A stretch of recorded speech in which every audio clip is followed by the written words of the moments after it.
We're waiting for the system to, there we go. Oh, the system's not working?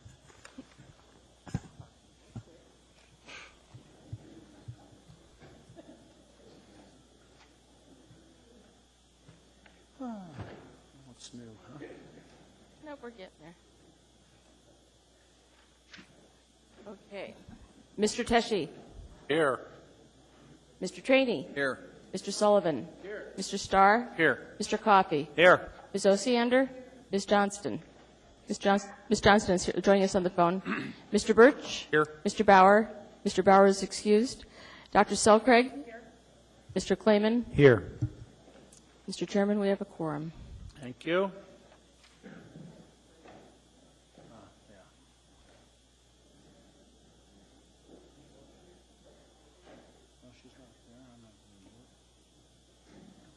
Mr. Starr, would you lead us in the pledge?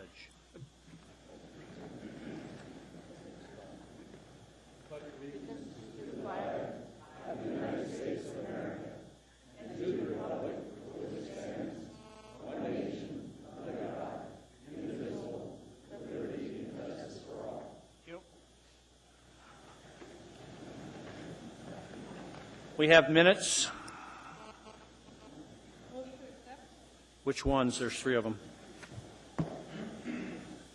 8th, 18th, and 25th. Thank you. Is there a second, please? Second. Thank you. Is there any corrections, additions, deletions to the minute? Is there any objection to the acceptance of the minutes? Let the record show the February 8th minutes have been accepted. Ms. Osander? Move to accept the minutes of March 18th. Second. Thank you. Is there any corrections, additions, or deletions to the minutes of March 18th? Seeing none, is there any objection to the acceptance of those minutes? Seeing none, let the record reflect that those minutes have been accepted. Move to accept the minutes of March 25th. Second. Thank you. Are there any corrections, additions, or deletions? Seeing none, is there any objection to the acceptance of those minutes? Seeing none, those minutes are likewise accepted. Mr. Mayor. Thank you, Mr. Chairman. I have a few items I want to pass out if I can. First one is the final downtown, Heather will get those out, the downtown plan. And this is the one that you approved recently.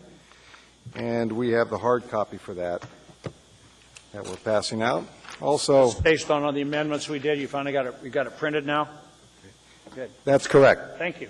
The other thing I'll pass out here in a second is the 2008 legislative grants from the Senate Bill 221, which was the final bill that passed.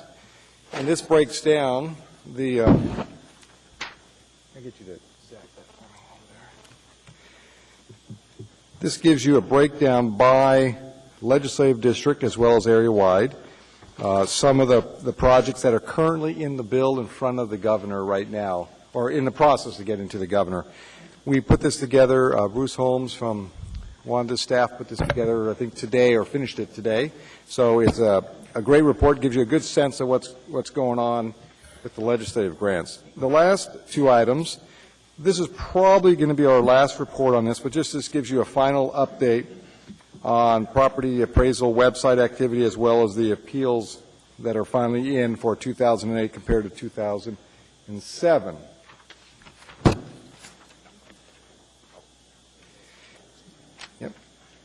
So those will come out. And then, Mr. Chairman, and I think I'm looking for him wherever Steve is, Steve Remy. I'm looking right at you. I'm looking past you over here. We have a special presentation we want to make, or at least an opportunity for a comment from Steve. This is a presentation we're very excited about. You might have saw it in the news, I think, last week. As you recall, a few years ago, Hilltop Ski ran into some difficulties and some cash flow problems, and they had been in operation, I think, 22 years at that point. A great organization, but had some problems. As you know, we lease the land, they operate the building and other facilities, and they came to us and asked us to try to help work out a situation. And if you recall, we did something very unique. They didn't ask us just to give them some money. They asked us to figure out how to loan them some money from the city with an interest rate. I think it was around 6%, not a bad return.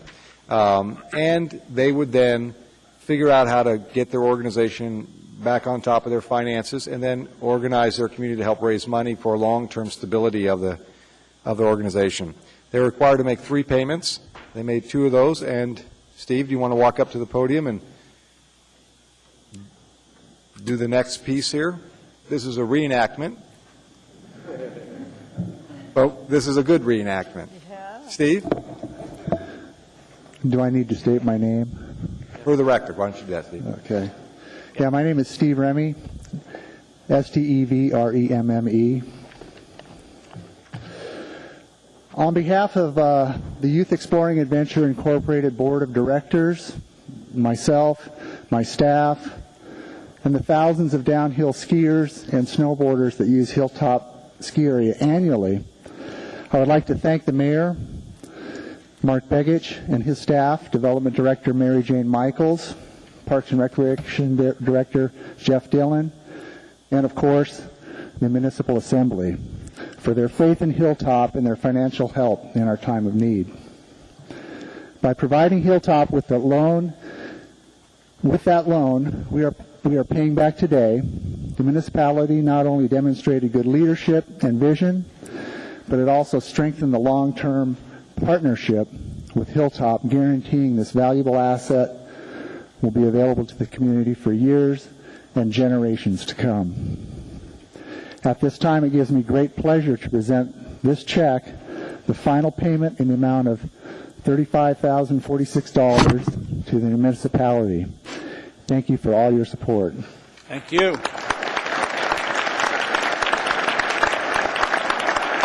Who should I give the check to? You can just set it right along this area here, and I think there were still 12 cents on there, too. Don't forget that.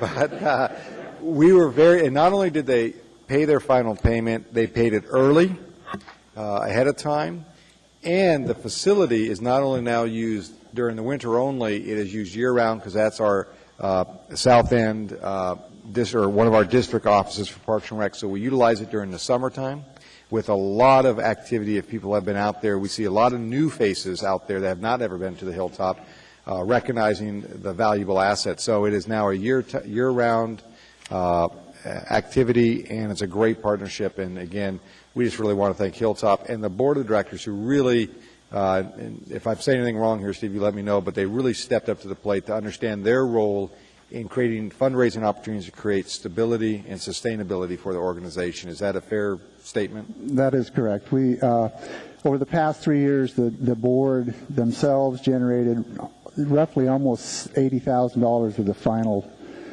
tally towards this check in fundraising, the rest coming out of operations. And thank you again for all your support.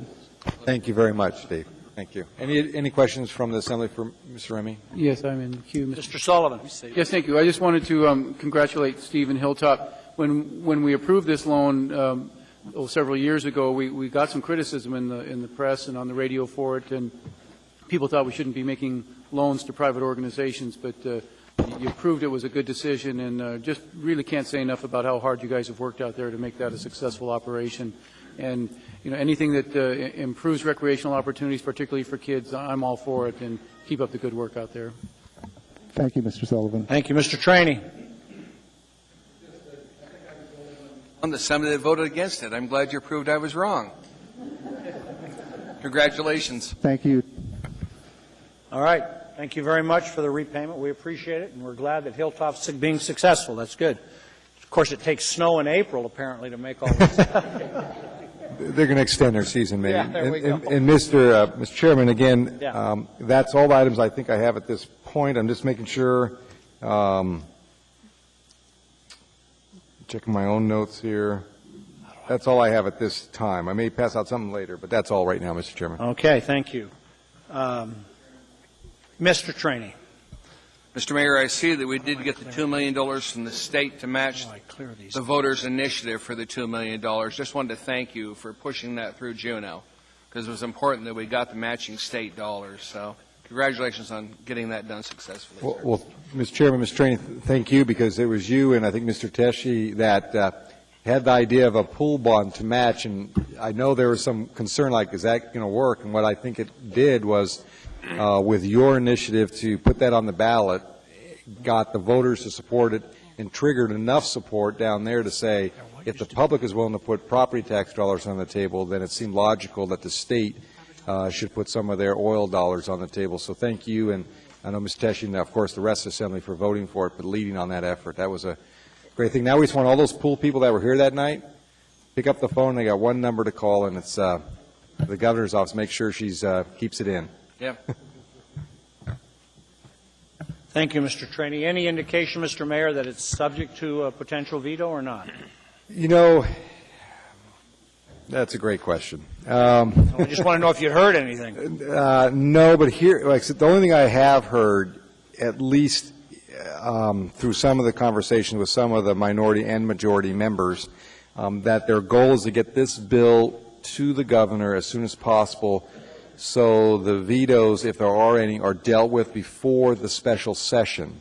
And I think there's more strategic efforts there, and so we're hoping within the next week to 10 days the bill will actually go to the governor. If you recall in the past, usually they wait and they hold on to it for, you know, a month or two, and I don't get that sense. What they want to do is get it to her, that she'll have 20 days, I believe, to make that decision on vetoes, and the goal is to have that done before the June 2nd special session. So if the legislators have other views, then they can take it up during that time. Good. Thank you for that report. That's it? That's it, Mr. Chairman. Thank you. Folks, as you all know, we have a lot of things to do tonight. I think our agenda, aside from our process and procedure, is relatively light, although we do have several items that have been laid on the table. Unless it's something really significant, I would urge the members not to spend a lot of time on the consent agenda if we can avoid it, so we can clear the calendar and move on. That's all I have from the chair. Ms. Osiander. Mr. Chairman, there's one additional set of minutes that I neglected to move. Please proceed. Move to accept the minutes for February 26, 2008. Those were passed out. Second. Second. Thank In you. the addendum, yeah. Okay. Is there objection, or excuse me, corrections, additions, or deletions to the February 26 minutes? The ones that were sent out with the addendum?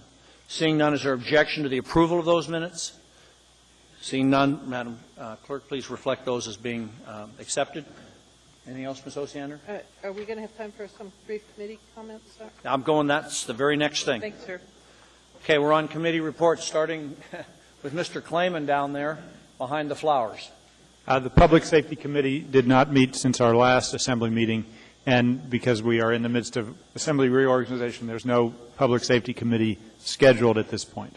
Thank you. Ms. Selcraig, you had something special order. Please. Yes, I had a special order. I wanted to bring to the attention that this morning on Fox Radio, there was a extremely derogatory comment made towards Alaska Native women, and it's currently subject to investigation by the FCC. And I was hoping that the Assembly would join me. I don't really want to repeat the comment, but it was a very, very derogatory comment said on the airway. I would like the Assembly to join me in expressing our hope that our community radio stations don't say derogatory remarks about anyone, and particularly at this time, Alaska Native people who appear to be a victim of such comment. Mr. Chairman. Mr. Mayor. Mr. Chairman, if I can just add one more thing. We, from my office, I sent a letter echoing that same sentiment. Thank you. It was somewhat, to say the least, outrageous what they said, but it just really has no place, not in this city or any city, and not anywhere. And so I appreciate Ms. Selcraig bringing that forward. We did send a pretty direct letter to the owners of the company asking for some action on on the behalf of this community and with regards to the two DJs. So I just wanted to echo what Ms. Selcraig brought up. All right, thank you. I think Ms. Selcraig spoke to many of the members about the nature of the comments. I understand her reluctance to do that. The idea that a national news organization would insult people of some ethnic group in Alaska, or anywhere for that matter, is not something that I think any of us would support, and I would support Ms. Selcraig in her comments 100%. I mean, there's nothing, we don't do a resolution or anything, but I think we can voice our distaste for that kind of behavior. Thank you. And I don't think there anybody here would feel otherwise. All right. There we go. Mr. Bauer, as we all know, suffered a heart attack. I understand he is on the mend, and that he is on the mend and not here tonight for that reason. Mr. Birch, anything to report? Well, obviously, from the legislative committee standpoint, we're very thrilled with the success of the Anchorage legislative delegation in their efforts, as has been distributed here and has been talked about in the media. We do have a special session that's looming, and we look forward to seeing where we might move forward with that.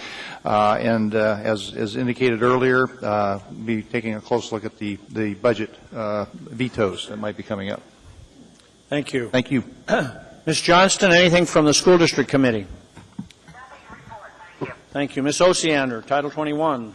In front of you, you should find a schedule with dates to remember on Title 21. The document looks like this. Basically, what this does is it captures those dates that we put when we introduced the variety of the separate chapters. Now, I want you to particularly note that May 6th date. We're very close to getting Chapter 4 to you. We have just a couple of more issues that Ms. Selcraig, Mr. Coffey, and I are working on, but our hope is to have that for Assembly read on the 6th. Right now, this next week, on Thursday morning, again, everybody's welcome to come, 9:30 to 11:30, Planning Department, we're working on Chapter 5. Basically, Chapter 5 talks about the specific uses that are allowed in each district. And so it can get a little detailed, but important work, so please join us if you have an interest. I had a comment. That's it, Mr. Chair. Thank you. Mr. Starr? Budget and Finance didn't meet since our last meeting. However, there is the action we need to take on the first quarter budget review processes is starting. We saw the submittal from the administration tonight on the numbers, and we have a work session scheduled on the 23rd of April. That's all. Thank you. Mr. Sullivan. Yes, thank you, Mr. Chairman. I spent 3 days last week in Juneau working with our lobbyists and with our delegation to help finalize our capital budget requests, and our team down there did a great job, as did those who represent Anchorage. So, as the mayor said, it's now up to us and the public. If you have a project in the capital list, you need to send your nice letter to the governor and make your case on why it should stay in there, because she's got a red pen out and is going to be looking very closely at it. The Ethics Committee has not met since I introduced the legislation regarding campaign donations. I did not get an opinion back from the City Attorney's Office, and so at this time I will urge the body later on this evening to postpone that item indefinitely. It does need more work, and we just ran out of time. Thank you. Ms. Osiander, you had something? No, sir. Okay, we were just testing with you. That's right. Okay. We had still our new system, and it's a little shaky. Mr. Traney, anything? Just that I think that F-19 on the consent agenda is an outstanding piece of legislation. So hopefully the future assembly will deal with that masterpiece. Thank you. Mr. Teshi. All right. All right, let's get to the addendum to the agenda. Move to incorporate. Second. It's rather lengthy, and then I know we have several items to be laid on the table. Madam Clerk, I hope we can get those in order. I've got a pile that was up here, I think, from the mayor, and then a couple others that Ms. Osiander has. But here's the existing addendum. We've handled 9D4, which was the minutes of the regular meeting of February 26th. Under 9A2, resolution for action, proclamations and recognitions, Resolution AR 2008-77, a resolution of the Anchorage Municipal Assembly and the Mayor, Mark Begich, in recognition and celebration of great success of the University of Alaska Anchorage 2008 men's and women's basketball teams. 9D25, Assembly Memorandum AM 259-2008, authorizing for reimbursement to Alaska Housing Finance Corporation for the cost to furnish and install a snowmelt boiler inside the Pasilo parking garage for the East Street Corridor Phase 1 improvements, project number 04-17, in the amount of $533,248, and to enter into a long-term facility lease with the State of Alaska Department of Administration for operation and maintenance of both the E and F Street boilers and related infrastructure. That's $25,000. It comes to us from project management and engineering. There are several ordinances for introduction, starting with 9F13 AO 2008-52S, an ordinance amending Anchorage Municipal Code Chapter 2670 to add a new section establishing variable garbage collection rates for automated collection routes. Comes from Solid Waste Services. April 29th is the public hearing date. Assembly Memorandum AM 260-2008 accompanies that ordinance. 9F14, Ordinance AO 2008-62, an ordinance amending Anchorage Municipal Code Chapter 2680 to add a new section for a surcharge to support community recycling initiatives and amending Section 2670-040 to add the surcharge fee. Solid Waste Services brought that to us. Its public hearing is likewise on 4/29/08, and Assembly Memorandum AM 261-2008 accompanies that ordinance. Item 9F15, a resolution AR 2008-76, a resolution Anchorage Municipal Assembly supporting the approval of an increase in the employer contributions to the police and fire retirees' medical benefits. From Mr. Assemblymember Teshi, public hearing is 5/6/08.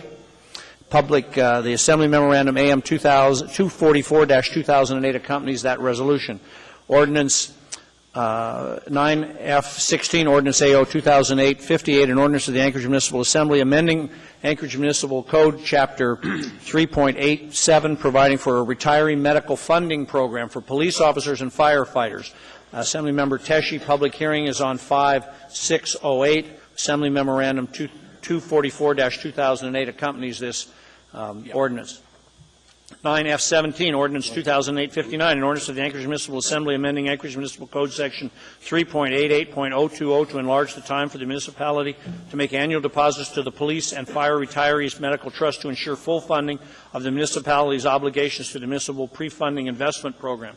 Again, brought to you by Assemblymember Teshi. Public hearing is on 5/6/08, and the Assembly Memorandum is again 244-2008.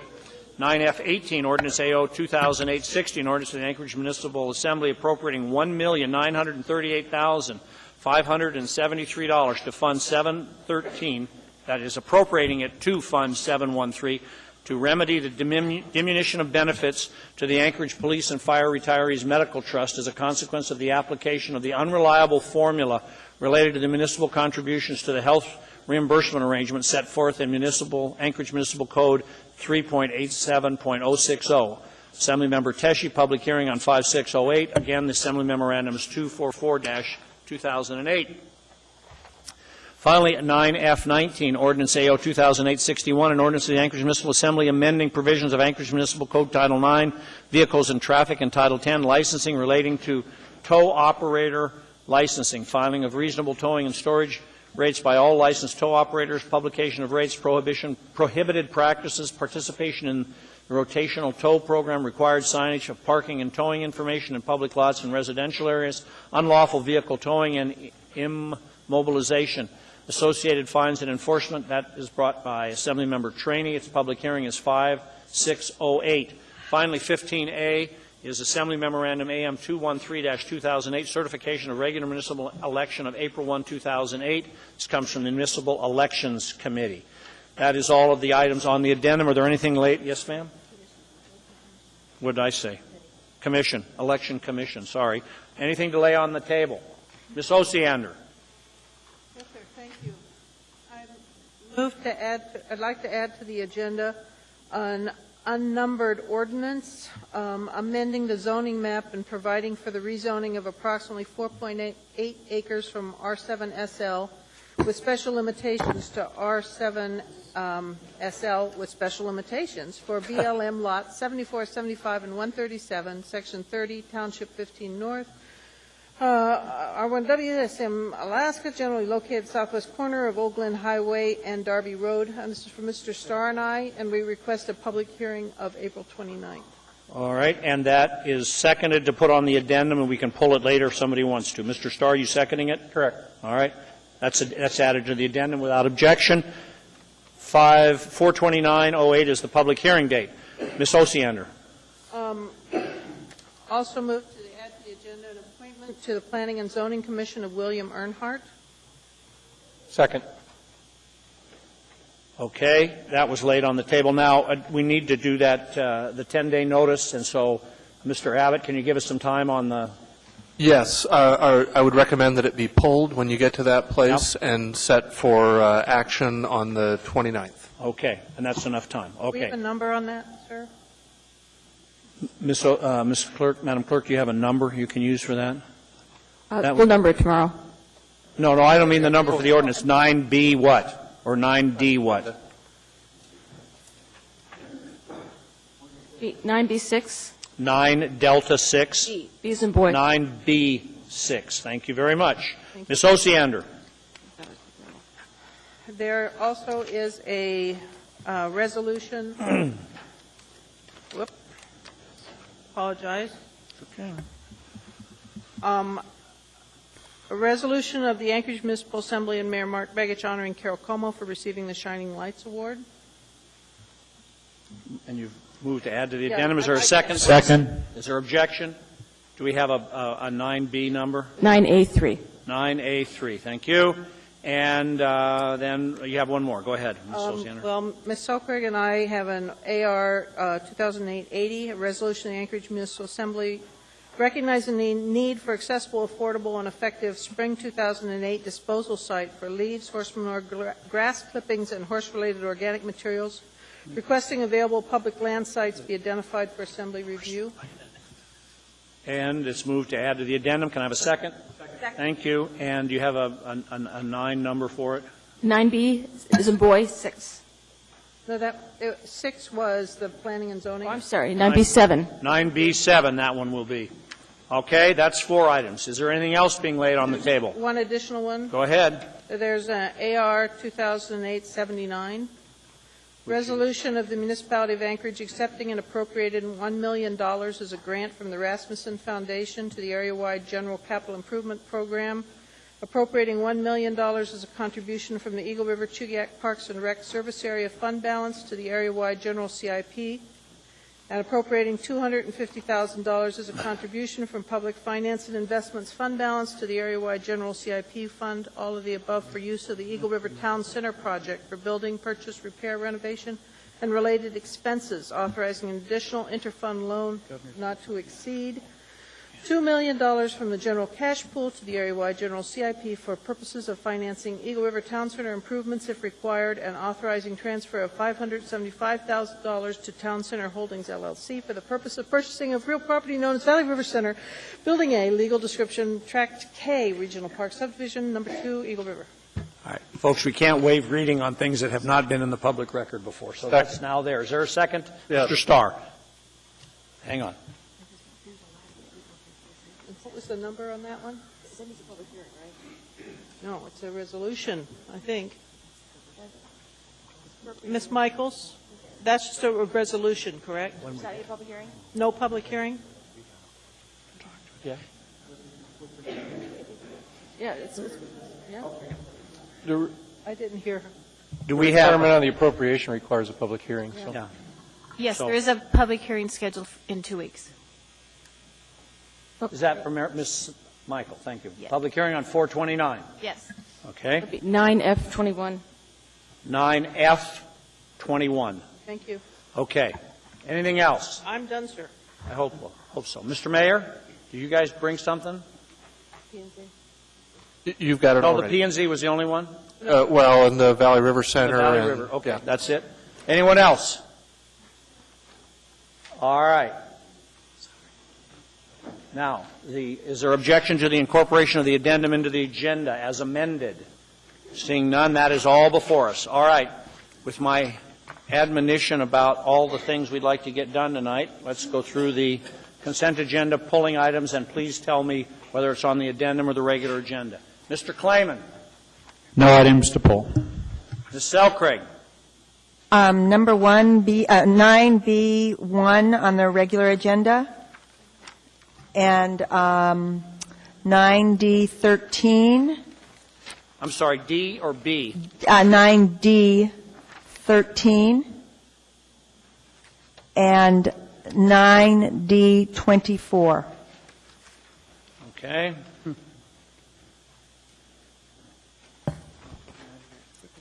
Mr. Birch. No items. Ms. Johnston. Ms. Osiander. 9A1 on the regular agenda. Okay, I show you as reading and Mr. Starr is presenting. Is that correct? Sir. Okay. Go And 9 Delta 11 on the regular agenda. 9D11, okay. That's it? That's it. Mr. Starr? For the purposes of extending the time from 9 Bravo 6, 9B6. the appointment to planning and zoning off the agenda. Oh, yeah, on the addendum. Okay. Thank you. Hang on, let me get that down. Okay, got it. Is that it? Mr. Sullivan? Yes, item 9A2. That's on the The addendum. addendum to the agenda. Okay, I show you as reading and Ms. Selcraig is presenting? I will be reading. Yes, okay. All right. Mr. Trainee? Nothing, sir. Mr. Teshi? Mr. Chairman, I won't pull these items, but I would request and recommend a referral of items 9A, 15, 16, 17, and 18 to the Public Safety Committee. Yeah, those are on the addendum, and I don't wish to pull those. no, I understand. The only May 6th. Well, okay, I'll tell you what. I will leave that to to the next chairman to deal with. 15, 16, and 17, And 18. and 18. Yeah. I'm worried about the time frame with the new committees and the May 6th hearing date. Make sure we have enough time. Because we've got, unless you think there's enough time there, because the 6th of May is one meeting away. I believe so, if that committee appointment is made soon. Okay. And, Mr. Chairman, finally, in the interest of time, I don't wish to pull it, but on item 9F19 on the addendum, could I be listed as a co-sponsor on that with Mr. Trainee? I'm sorry. I was dropping my pencil. Could you give me the number again? Addendum, item 9F19, Okay. Co-sponsor. and just simply list me as a co-sponsor. I understand. And you have that, Madam Clerk? Yes. Okay. Nothing further. All right. That is that. The administration, anything to pull? Yes, Mr. Chairman. Go ahead. Yes, we'd like to pull item 9D3, 9 Delta 3. 9 Delta 3, and item 9F15, 9F16, 9F17, 9F18. Oh, well. Okay? Okay. Pull them again. All right. The ones we were just talking about on the addendum. All right. Is there anything else from anybody? All right. Let's go then. Let's start with, is the objection to the consent agenda as amended. Seeing none, we're going to proceed now with that. 9A1. Mr. Chairman, I'm sorry, Mr. Mayor. I just want to see if there's any folks in the audience that we just appointed. Are there anyone here that we have appointed to any board or commission? We'd like you to come down and give us your name. Don't we have to approve the consent agenda after the items were pulled first? If it hasn't been pulled, it's approved, yeah. Or do we vote already? Well, Mr. Mayor's been kind enough to remind me during my tenure about this practice. Tonight, he perhaps jumped the gun, and I react Pavlovian and said, "You betcha, Your Honor." I appreciate that, Mr. Chairman. I know. Well, it's the I only look forward thing to that. Anyway, let's vote on the consent agenda other than the items pulled. Madam Clerk, do you have to take it by roll call because of Ms. Johnston? Unless there's no objection. Yeah, well, let me ask it that way. As to the consent agenda, absent the items pulled, is there objection? Seeing none, and that includes you, Ms. Johnston, correct? Okay, there is no objection. That consent agenda, except for the pulled items, is approved. Now, Mr. Mayor, on boards and commissions, is there anyone here that we have appointed? We put Mr. Graham on the ethics, Mr. DeVoe and Mr. Powell on the airport of aviation, and so on and so forth. If anyone is here, please come down and give us your name. We'd like to thank you for your willingness to serve the city. Please come on down and just proceed. Hi, Jim Powell. Thank you, Mr. Powell. I'm Jan Knudsen, the Legacy Director at the Anchorage Senior Activity Center. Thank you. Good evening. Don DeVoe. Thank you, Mr. DeVoe. I'm Anthony Banker with the Office of Elder Fraud and Assistance. Thank you. Thank you. I'm Jacqueline Hoflick. I'm with the Human Resources Advisory Committee, but I realized it was pulled, so I didn't know if you wanted me to come down or not. But Well, thank you for that. The Human Resources Advisory Committee, or? Right. All right. It says Janet, but it's actually Jacqueline. The administration pulled that one. Right. Okay. Okay. Well, then So we we'll don't see need and to- we'll bring you back. Thank No, you thank very you. much. Thank- All right. We appreciate it, and we thank you all for your service very much. We have lots of folks who volunteer to help our city. All right. Now we're on to the various items on the consent agenda. All right. 9A1. Move to approve. Second. Thank you. Ms. Osiander's reading, Mr. Starr is presenting. Is the National Association of Letter Carriers Representatives? Yeah. Is there objection to the approval of this resolution? Seeing none, it's approved. Is there a representative here? We'd like to please come forward, and Mr. Starr, please, he'll come down and make a presentation to you all. Thank you. This is a resolution of the Assembly supporting the 16th Annual National Association of Letter Carriers Food Drive. Whereas 1 in 8 Alaskans, including 1 in 5 children, are at risk of going to bed hungry every night, and whereas Food Bank of Alaska distributes over 6 million pounds of food to a statewide network of more than 300 nonprofit agencies and organizations serving hungry individuals, and whereas by late spring of each year, food banks start running low on donations received during the Thanksgiving and holiday periods, and this event helps restock shelves for summer months. And whereas on May 10, 2008, letter carriers in more than 10,000 cities and towns across America will be collecting non-perishable food donations left by mailboxes and in post offices, and delivering that food to local community food banks, pantries, soup kitchens, and shelters. And whereas the effort by members of the National Association of Letter Carriers and other volunteers is the largest one-day food drive in the nation, and it has resulted in the delivery of more than 500 million pounds of donations to community food banks and pantries over the last 15 years. And whereas last year, Anchorage and Eagle River letter carriers collected more than 60,000 pounds of food, and this year they hope to collect more than 70,000 pounds of food. Now, therefore, the Anchorage Municipal Assembly applauds and supports the 16th Annual NALC Food Drive on May 10, 2008, and encourages the citizens of Anchorage to demonstrate the spirit of community through their donations, passed and approved by the Anchorage Assembly this day. Congratulations.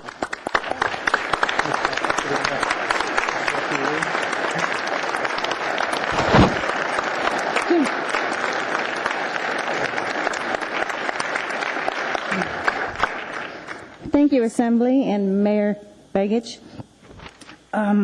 We do this every year. This is our 16th year. We've had outstanding turnouts. This food drive has grown so large now that it's in Puerto Rico, Guam, Mexico, and the U.S. Virgin Islands. There were some figures that you stated that were incorrect. Anchorage collected over 78,000 pounds last year. So this year we're trying to shoot for at least 100,000. We've got a lot of major contributors involved, Cars, Fred's, Costco, and all the stations around the state, even Fairbanks and Juneau. But despite the record success, the need in our community still remains the same. 11% of U.S. households are still in the need for food, and we see that on a daily basis. That's why we stepped in and we want to help. We live in a very generous community. Anchorage has so many welcoming people and so many willing people to help. And this is the best place in Alaska, right here in Anchorage, where we can get more help through all of you. So we thank you very much for all your support in the past few years, and we hope to do much better this year. I do have one request of you guys. Am I allowed to pass something out to you? If you give it to the clerk, she'll be happy to take it.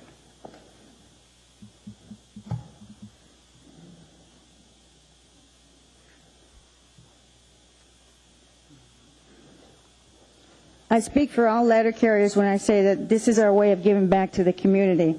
We're trying to get everybody involved, and we're asking for your support. On Saturday, May 10th, we would like some of you to join us. Come out there to the post offices or contact me with my phone number on there. Tour one of a mail route with one of your local carriers and just see how much the community gives back to everybody. So we're inviting you to join us. Come down to any post office and see the amount of food that we collect. It's a lot of work, but we all enjoy doing it. So give me a holler on that phone number, and we'll be glad to help you out. Put you to work. Yeah, we'll put you to work. Even if it's for an hour. Even if it's for an hour. Bring your families. You can walk the mail routes with us and just help gather food. It's a real enjoyable day. Thank But you thank very you. much. And thank you for all the work you do on that. You're welcome.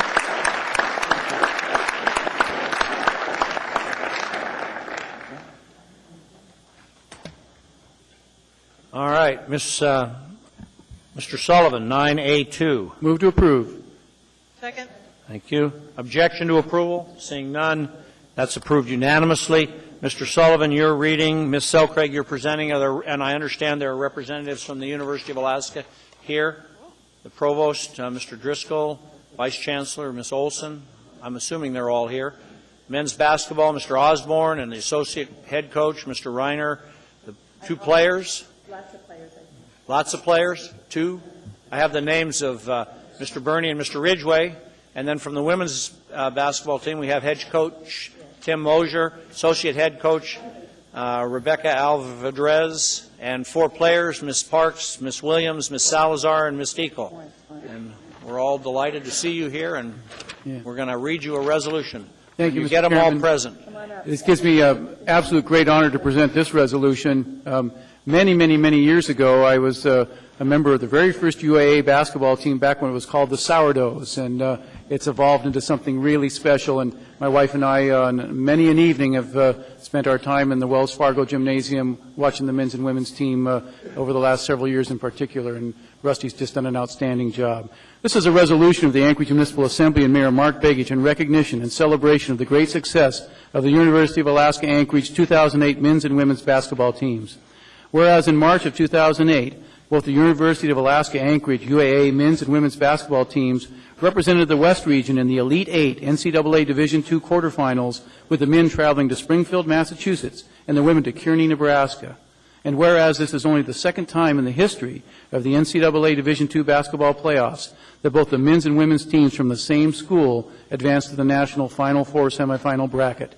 And whereas this is the first time in UAA's history that the women's basketball team has advanced to the semifinal round of the NCAA Division II West Regional Tournament. And whereas the men's team won the regular Great Northwest Athletic Conference season title and the West Regional Championship. And whereas the women's team finished second in GNAC play, as it's called, and went on to win the West Regional Championship by beating the number 2 team in the nation, which had previously been undefeated. And whereas these fine student athletes are committed to academic success with an overall GPA of 3.06, and together compiled an astounding 59-11 combined record, making this the greatest single basketball season in school history. And whereas 4 UAA players were among the 52 student athletes named to the 2007-2008 GNAC men's and women's basketball all-academic teams. And whereas both teams were nationally ranked throughout the year, with the men's team achieving the final ranking of 4th and the women's team finishing 9th. And whereas the Seawolves were awarded the men's and women's GNAC Players of the Year, as well as the men's Coach of the Year. And whereas the hard work, dedication, wonderful skills, and great success of UAA's women's and men's basketball teams and their coaches have made Anchorage and the state of Alaska proud, that now therefore be it resolved that the Anchorage Municipal Assembly and Mayor Mark Begich recognize and celebrate the great accomplishment of the University of Alaska Anchorage 2007-2008 men's and women's basketball teams, passed and approved by the Anchorage Municipal Assembly this 15th day of April 2008. Congratulations.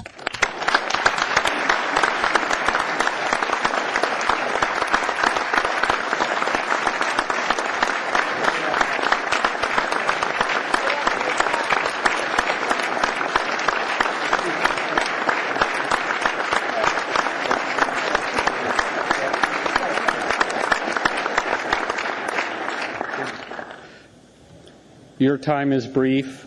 Final exams are only 2 weeks away, so I will be brief here as well. These student athletes and their quality speak for themselves, and I need not say much more than that. I thank you for your recognition of the great students from the great university that this great city deserves. And we all thank you for your continued partnership as we look forward to next season and another great year. It's a great day to be a Seawolf. Thank you so much.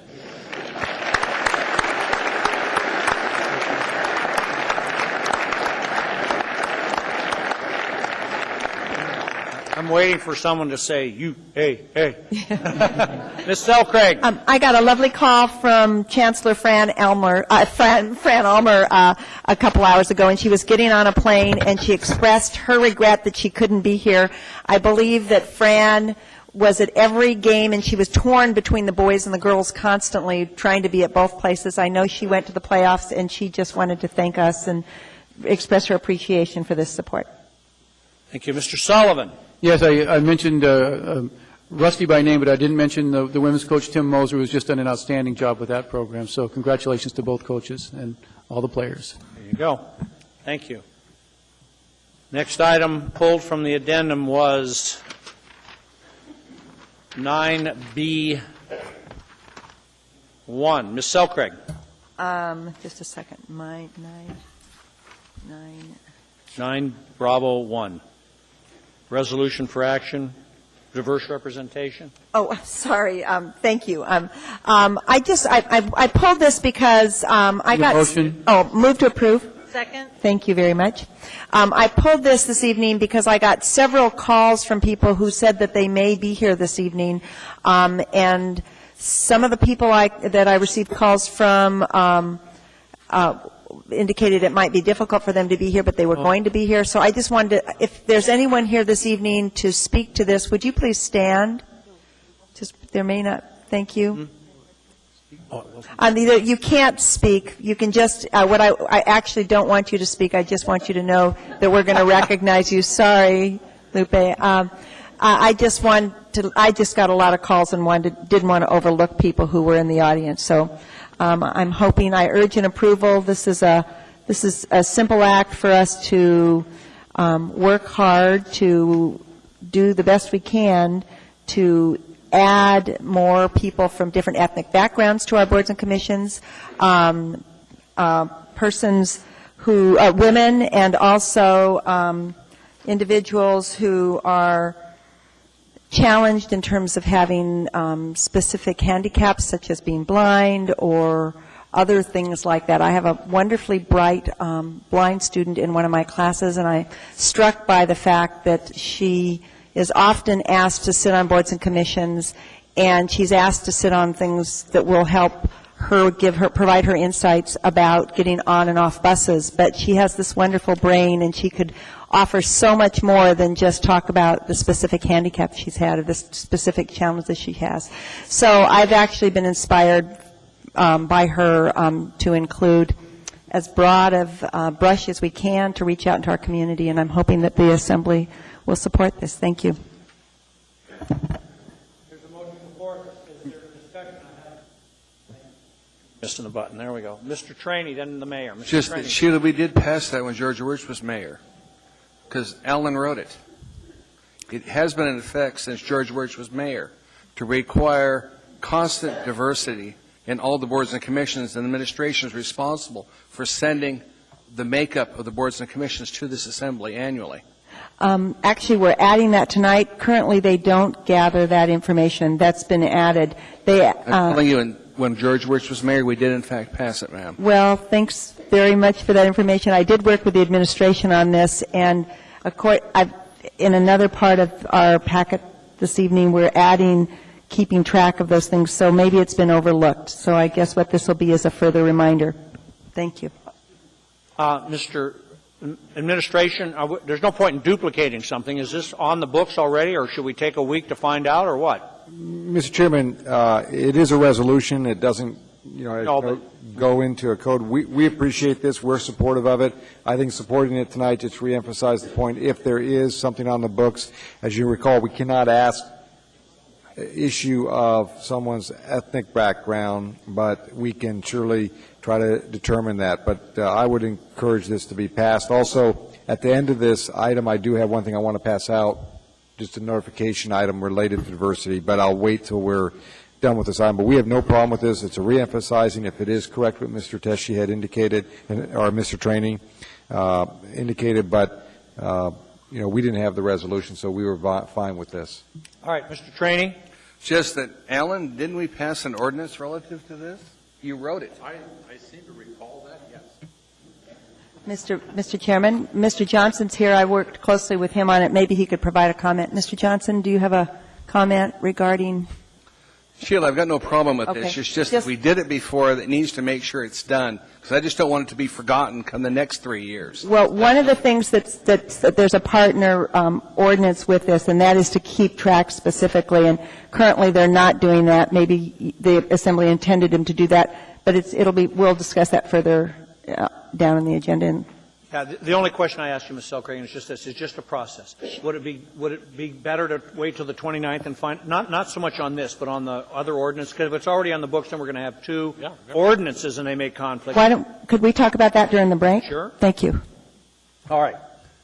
Then on this issue, I have then Mr. Birch, and then Ms. Selcragen, you've spoken. Mr. Birch.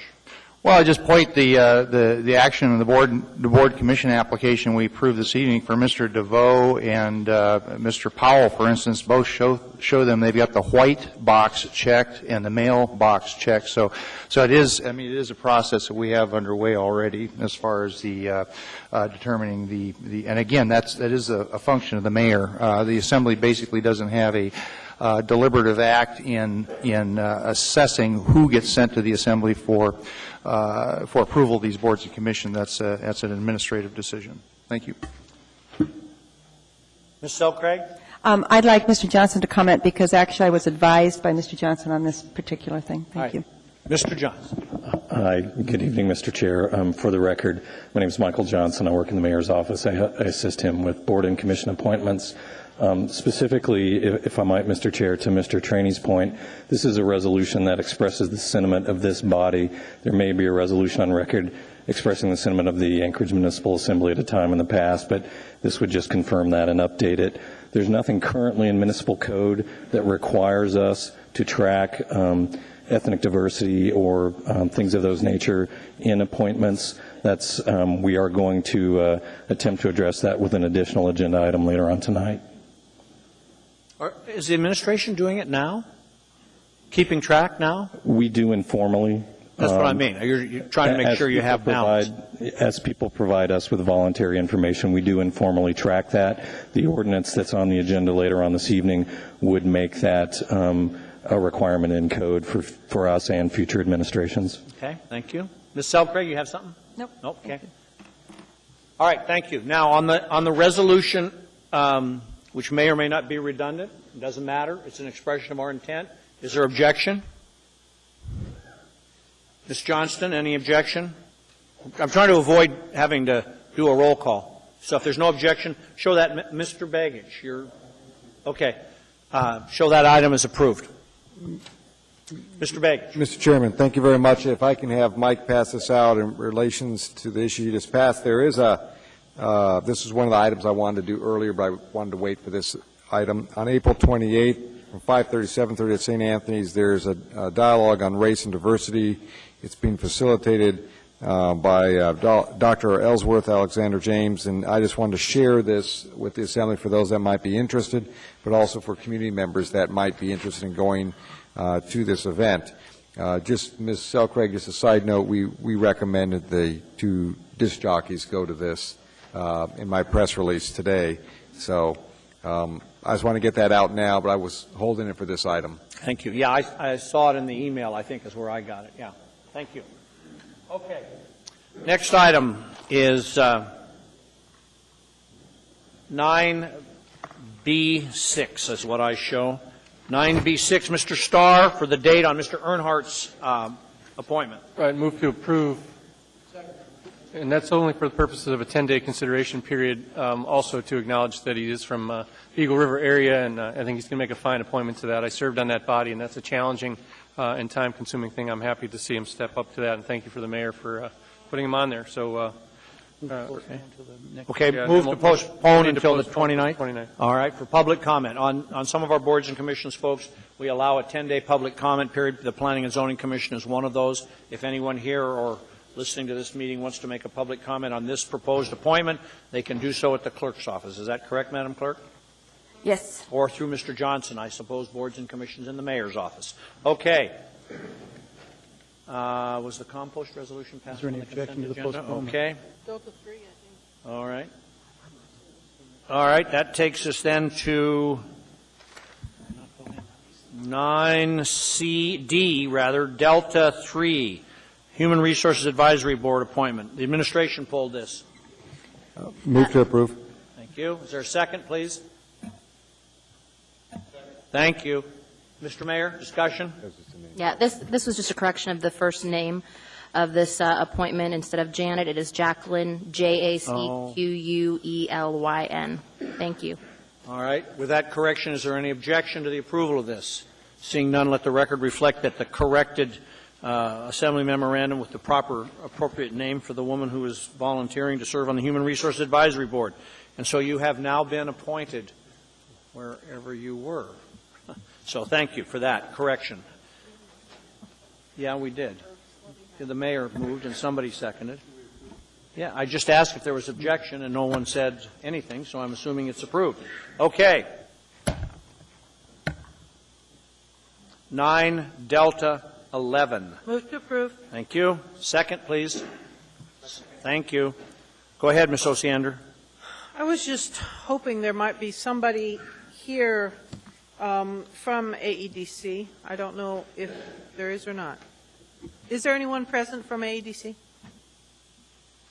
All right. Heather, I hold on. this. Ms. Osiander, hang on. Ms. Osiander, Bill Pop was not able to attend because he is in China, and staff were not able to be here. So I could see that would be a trip. Yeah. yes.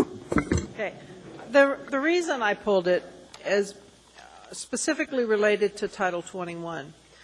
We just recently finished an economic analysis of the proposed new land regulations, and that analysis really put a spotlight on the potential impact to industrial property throughout the city.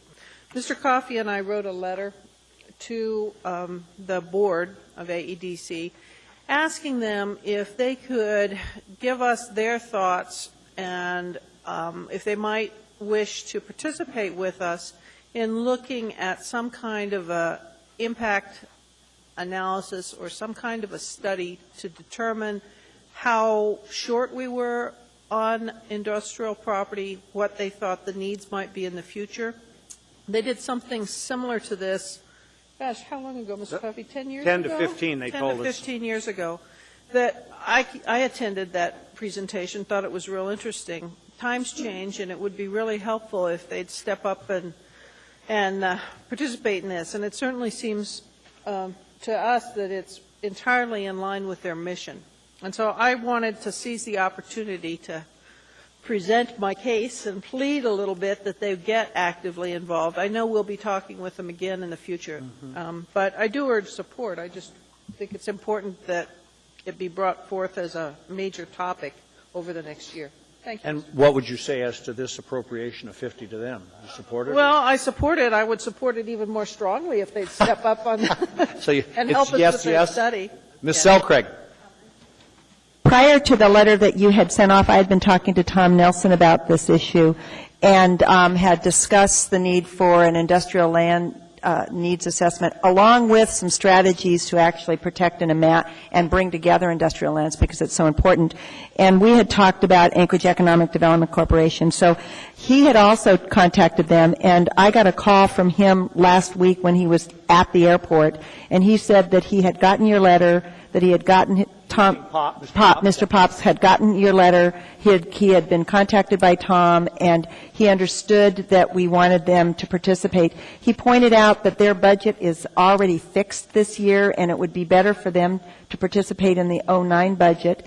And he had told that to Mr. Nelson as well. And when I talked to Mr. Nelson, I think I'm interested in bringing forward a first quarter budget amendment for a portion of this, and we could begin the study, and then their money could come in afterwards. So anyhow, that's the update. I still think we have to sit down with them and figure out what we're talking about in terms of money and timing. Okay. Thank you. This is something, folks, that with the new Title 21 rewrite very much needs to be done because there can be significant economic consequences, questions of taking and so on with Title 21, and we need to know what our needs are before making the kind of decisions that we're going to be making this summer and into the fall. So that's the reason we sent the letter. That's the reason Ms. Selcraig did what she did, and I would urge you all to help us with that if you can. Okay. So on item D11, it's been moved and seconded to approve. Is there objection? Seeing and hearing no objection, let's reflect that that item is approved. 9D13, Ms. Selcraig. Yes, Mr. Chairman, I pulled 9D13 and Need a motion. I move to approve. Second. Thank you. And I am going to make this in reference also to D24, just informational. Assemblywoman-elect Harriet Drummond asked me to pull these. I don't know if, and we were under the impression that we were going to quit after the resolution. So is there, I have no comment on them. What's the procedure on this, or is there a? You can move to postpone. Could we postpone until? Make a motion. I move to postpone until After the dinner. after the dinner meeting and Ms. Drummond's present. Second. Thank you. And the clerk is looking for you to push the request to speak button and so on. There you are. Okay. So and the move now. You've moved to postpone until after the dinner break. Yes, is there thank a you. second? I second. Is there objection? I'm sorry, Madam Clerk. What? Did you press the move and second button? Well, no, because the last thing we had was Ms. Oceaner and Mr. Sullivan on a previous item. They won't light up. You need to clear it. No. Assembly Memorandum D13. I know Ms. Oceaner didn't move it, did you? No. Well, just do it manually, okay?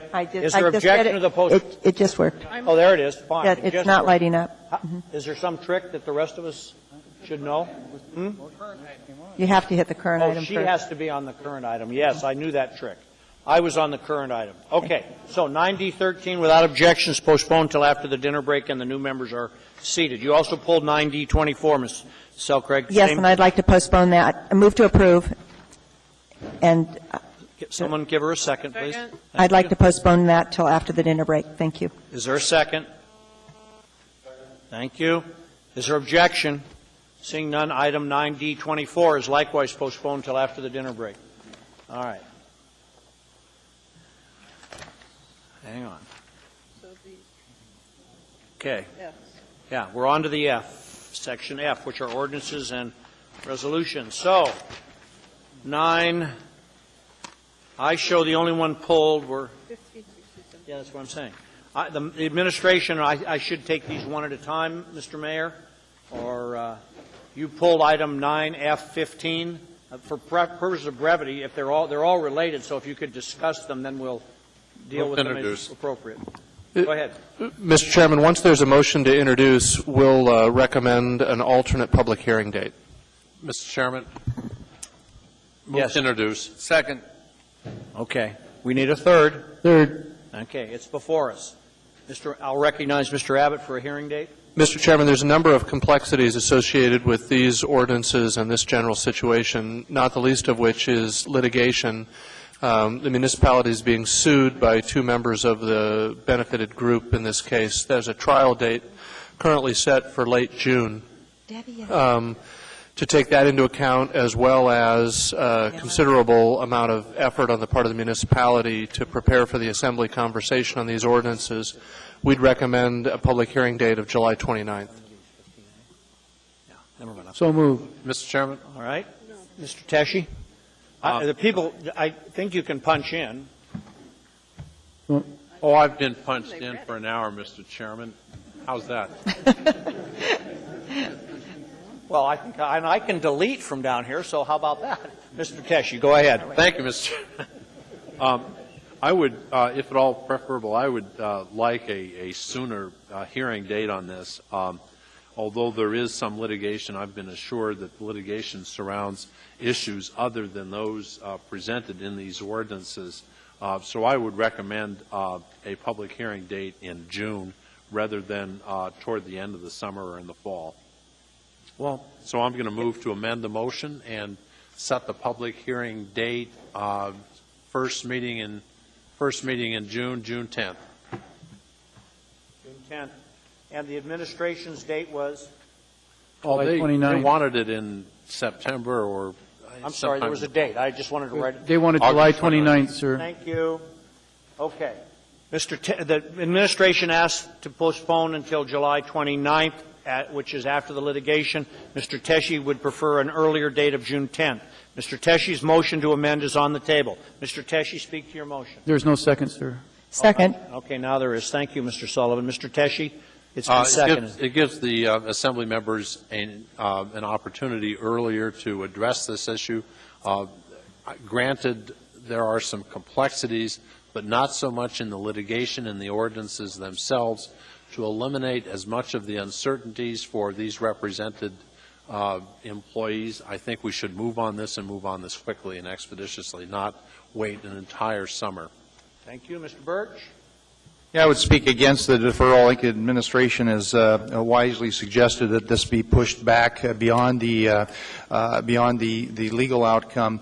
I am troubled by all of these ordinances and proposals because what it does is reopen a pre-existing and already settled labor agreement, and I guess I'm troubled by that, and I'm concerned about what obligation that the city really has to go back and reopen something that's already settled for people that aren't currently employed by the city anymore. So I would object to and will be voting against the change requested by the administration and vote no on the amended date. Thank you. Ms. Selcraig?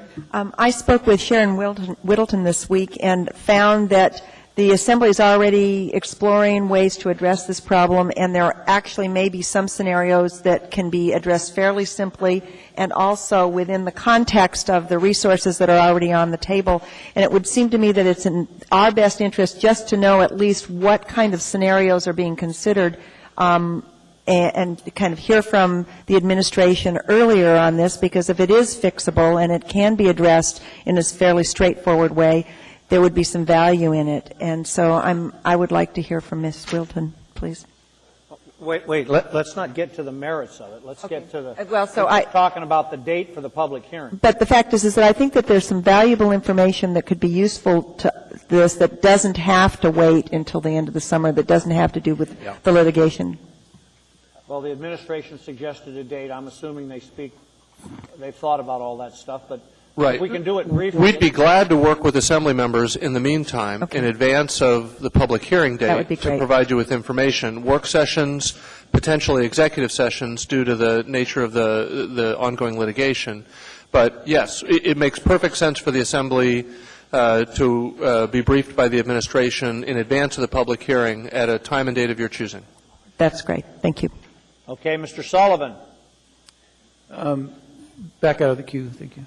All right. Ms. Osiander.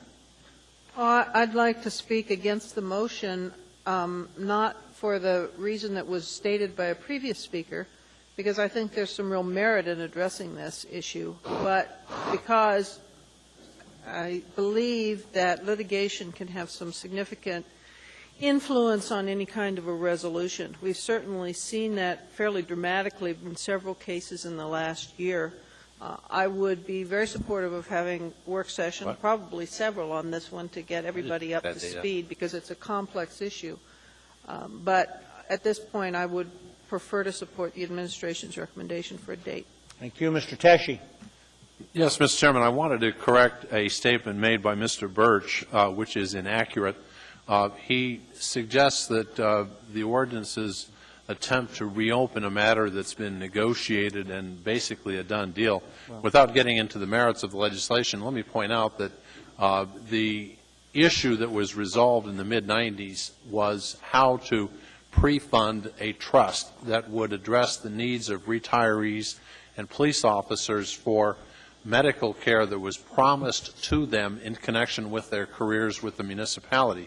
This was a legislative solution, and as part of the legislation, there was a requirement that the matter be periodically reviewed by the municipality to ensure that the formulas remain correct and accurate. Unfortunately, that has not taken place. So The reason why this is brought forward now is to do work that we haven't really done very well over the last 10 years of this compromise. So, thank you. Speaking directly to the motion to set the public hearing on the 10th of June, I would point out that these people are getting older. They have a continued need for medical care and medical help. I don't want to reward their service with the municipality, and many of them gave all they had to the municipality by delaying the resolution of this issue. This is important. Let's get on with our business. Thank you, Mr. Chairman. Ms. Selcraig. Based on the comments from the administration, I am going to not support the amendment. However, I am going to look forward to some work sessions because I really would like to be focused on solving this, and so that when we bring it before this body, we've got an agreed upon solution that works. Thank you. Thank you. No one else in the queue. When I was getting some briefings and gathering some information on this, I asked about the litigation, and my question was, if we did something like this, would it solve the litigation? And the answer was no. Right. So I'm not anxious to jump ahead of a trial date. If it were a year and 6 months or 3 months off, it might be different. But it's June, so that's 3 months, or so. And I understand that Mr. Teshi's perhaps some sense of urgency, but on the to get something of this magnitude and then to try to have something the 1st in May or maybe the 1st of June just is too fast. So I will not support it either. All right, let's put this one on the record. On the motion to amend the postponement date to June 10th, Madam Clerk, call the roll.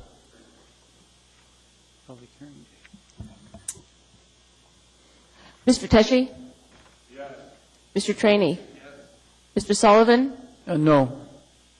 Mr. Starr? No. Mr. Coffey? No. Ms. Osiander? Ms. Johnston? No. Mr. Birch? No. Mr. Bauer is excused. Dr. Selcraig? No. Mr. Klayman? No. Okay, on the question of postponing these matters, Madam Clerk, do I need to do them one at a time, or can we postpone the public hearing on all of them collectively? For purposes of setting a public hearing date? Yes. Is there objection? They're consolidated for that purpose. Okay. Now the administration has asked us to postpone till the 29th of July. Mr. Abbott, is that right? Thank you, Mr. Chairman. Okay. Is there objection? Mr. Teshi. Okay. Anyone else? Seeing and hearing no one, the public hearing is set on items 9F, 15, 16, 17, and 18 for July 29th. And I note with the assurance of the administration, and I'm sure some prodding from some of us, we'll have some work sessions and get some detailed information on this. Thank you very much. Now, the Rasmussen Fund resolution and the rezone ordinance both came in on the consent agenda, right? Okay. Mr. Coffey? Yes, ma'am. Point of personal. Go ahead, Ms. Osiander. I don't know if everyone had a chance to read some of these items that were laid on the table right before the meeting, but I do want to point out that the resolution that Ms. Selcraig and I presented on composting includes a specific request to the administration so for a report back by May 2nd on potential sites. And so I'm just highlighting that to make sure that the entire Assembly is aware of it. And I'm going to just make sure that Mr. Abbott's aware of it, too. We are, and we expect to be able to present the Assembly with a report on composting options before the end of April. Great. Including alternate sites. Great. And options if the point where on-off site turns out to be unavailable. Perfect. Thanks, sir. All right. Madam Clerk, that shows the consent agenda as completed. I have not served as chairman at an election cycle. What's next? How do we do it? I believe that someone should call, change the order of the day to bring up special orders. Why don't you both talk at once? Madam Clerk, please. Mr. Trainee, thank you. Madam Clerk. I believe that someone Move to take up special orders, Mr. Chairman. Thank you. Is there objection to taking up special orders, getting past this? Seeing none, we are now at item 15A, A. We have first on that certification of the April 1, 2008 regular municipal election. Do I need a motion, Madam Clerk? Move to approve. Okay. Our machine's not working. Please punch in those who can, should. It doesn't work. You got to get on the I am. Hit the on red it. line bar. You there? Yep. Okay. I have Mr. Teshi moving, Ms. Selcraig seconding.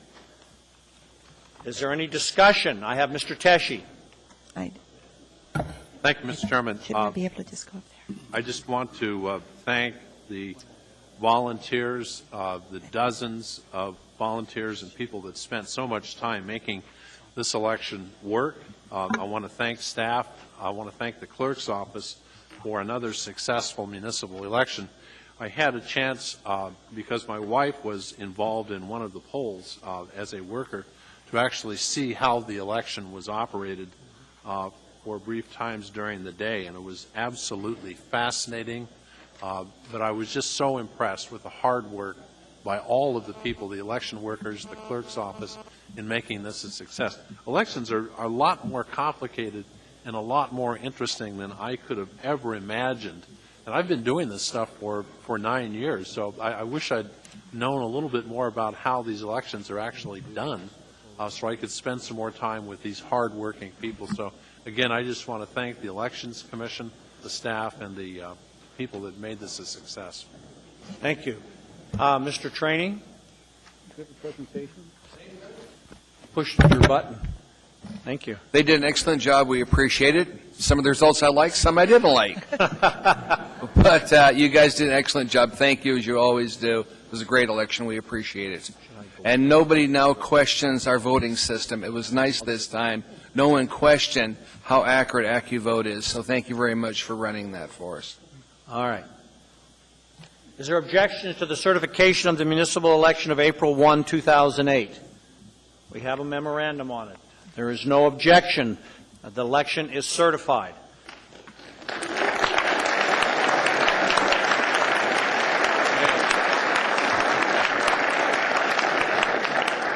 Now, we're on special orders, and I have some materials to hand out, which I would like to do before we get on to the new oaths of office and assembly reorganization.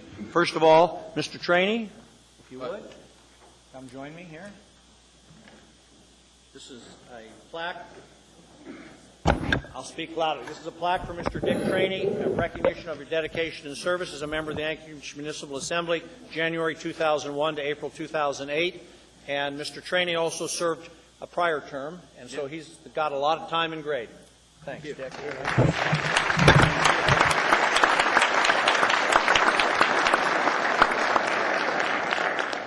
Sullivan. Mr. Sullivan is another member of some long standing. This is a plaque in recognition of your service and dedication to the Anchorage, Alaska, as a member of the Anchorage Municipal Assembly from April 1999, in the last century, mind you, to April 2008. Thank you, Dan. Thank you, Dan.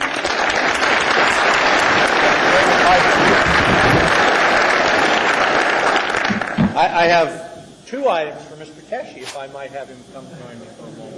Check them, make sure they don't explode. They're both nice now. Mr. Teshi and Mr. Sullivan shared the longevity from April of 99 to April 2008, and this is in recognition of your service and dedication to Anchorage, Alaska, as a member of the Assembly. Thank you very much.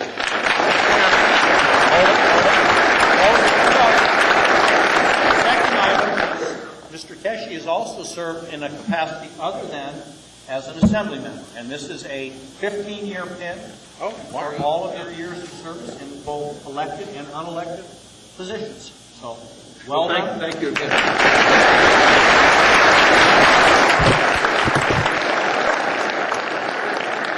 All right, Mr. Mayor. Mr. Chairman, thank you very much. If I can just make some brief comments to the four Assembly members, if that's okay at this time? Or where do you want to do that? No, I was going to do Mr. Bauer, but I thought maybe you had something. Oh, no, I'll wait till you're done. Want to do Mr. Bauer done? Yeah, and Mr. Bauer is also leaving the body, and I'm sure you all have heard he suffered from a heart attack a few days or a couple of weeks ago. He's recovering. but he has not yet recovered. He likewise has a plaque for his service, and we thank him for his service as well, and wish him Godspeed and a good recovery. And so.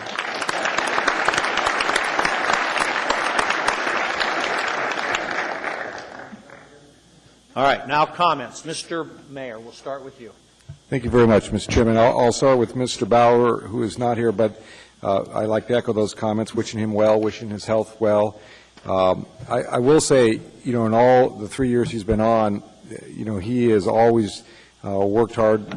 He represented me. I lived and live in East Anchorage, and I know during the whole issue of Walmart, he took a strong stand and worked to make that project a better project. But throughout his 3 years, he did contribute, even though we sometimes had battles on our naming ordinance and so forth, but he always worked very hard to make his point clear about what he was trying to achieve, and may have been from the naming ordinance to Walmart to the budget issues, and I respect that. And I respect, for all the four that I'll mention here, anyone who can and is willing to serve, as I have served on that body, and survive every day, I think is a credit just in that fact alone. But to really understand that the minute you walk out of this forum, people will always ask you questions about issues when you're serving, and that's a task in itself. And I know Mr. Bauer always made himself available, because I saw him sometimes at the grocery store where he got cornered, and I skated past him as quickly as I could while that person countered him. So I thank him for that service.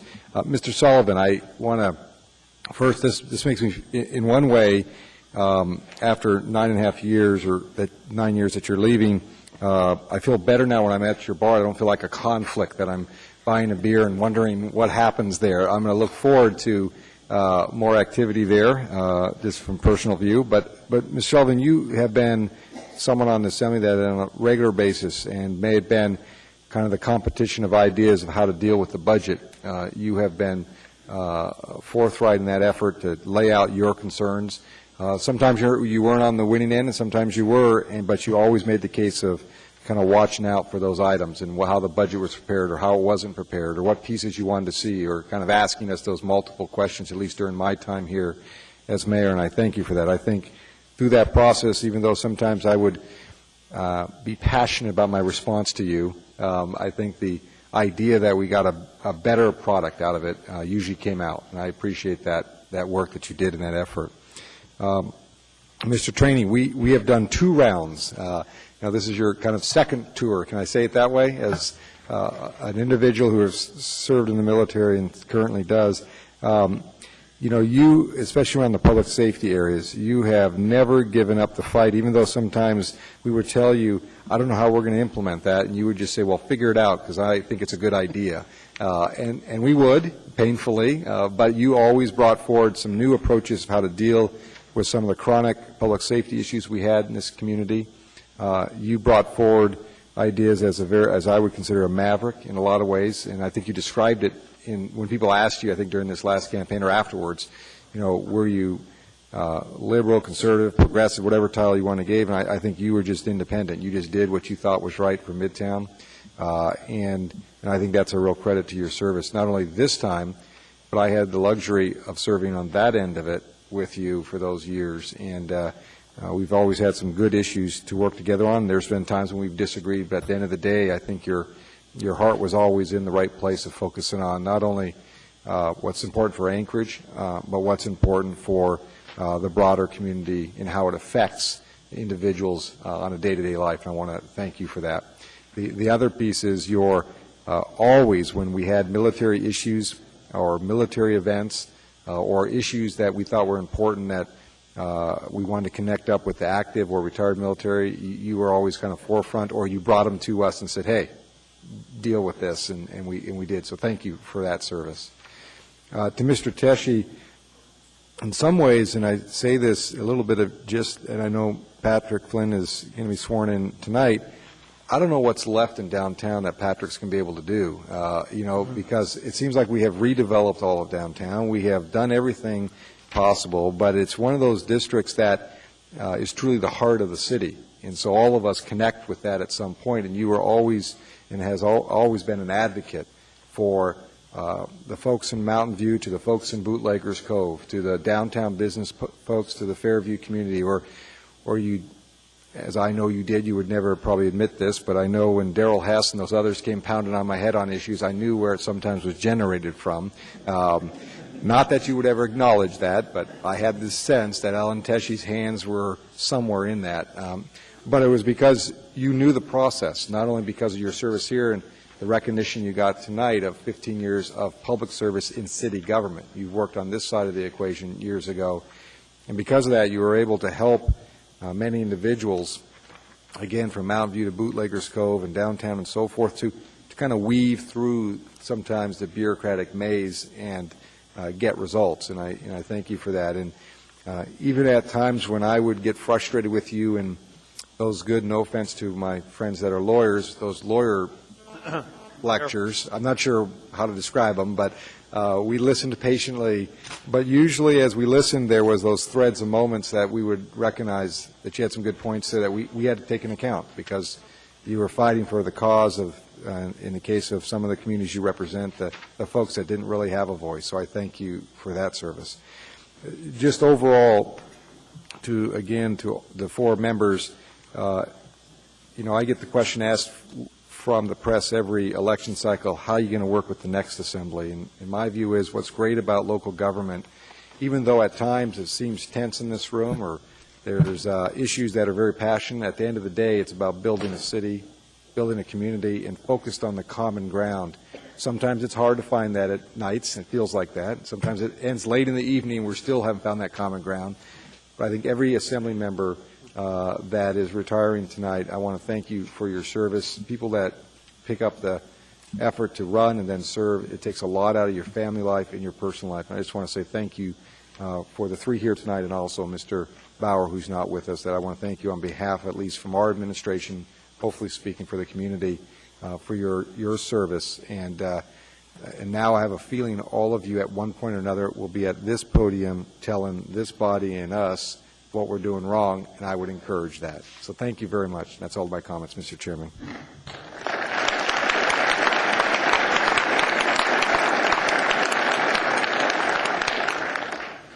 Thank you. Mr. Trainee?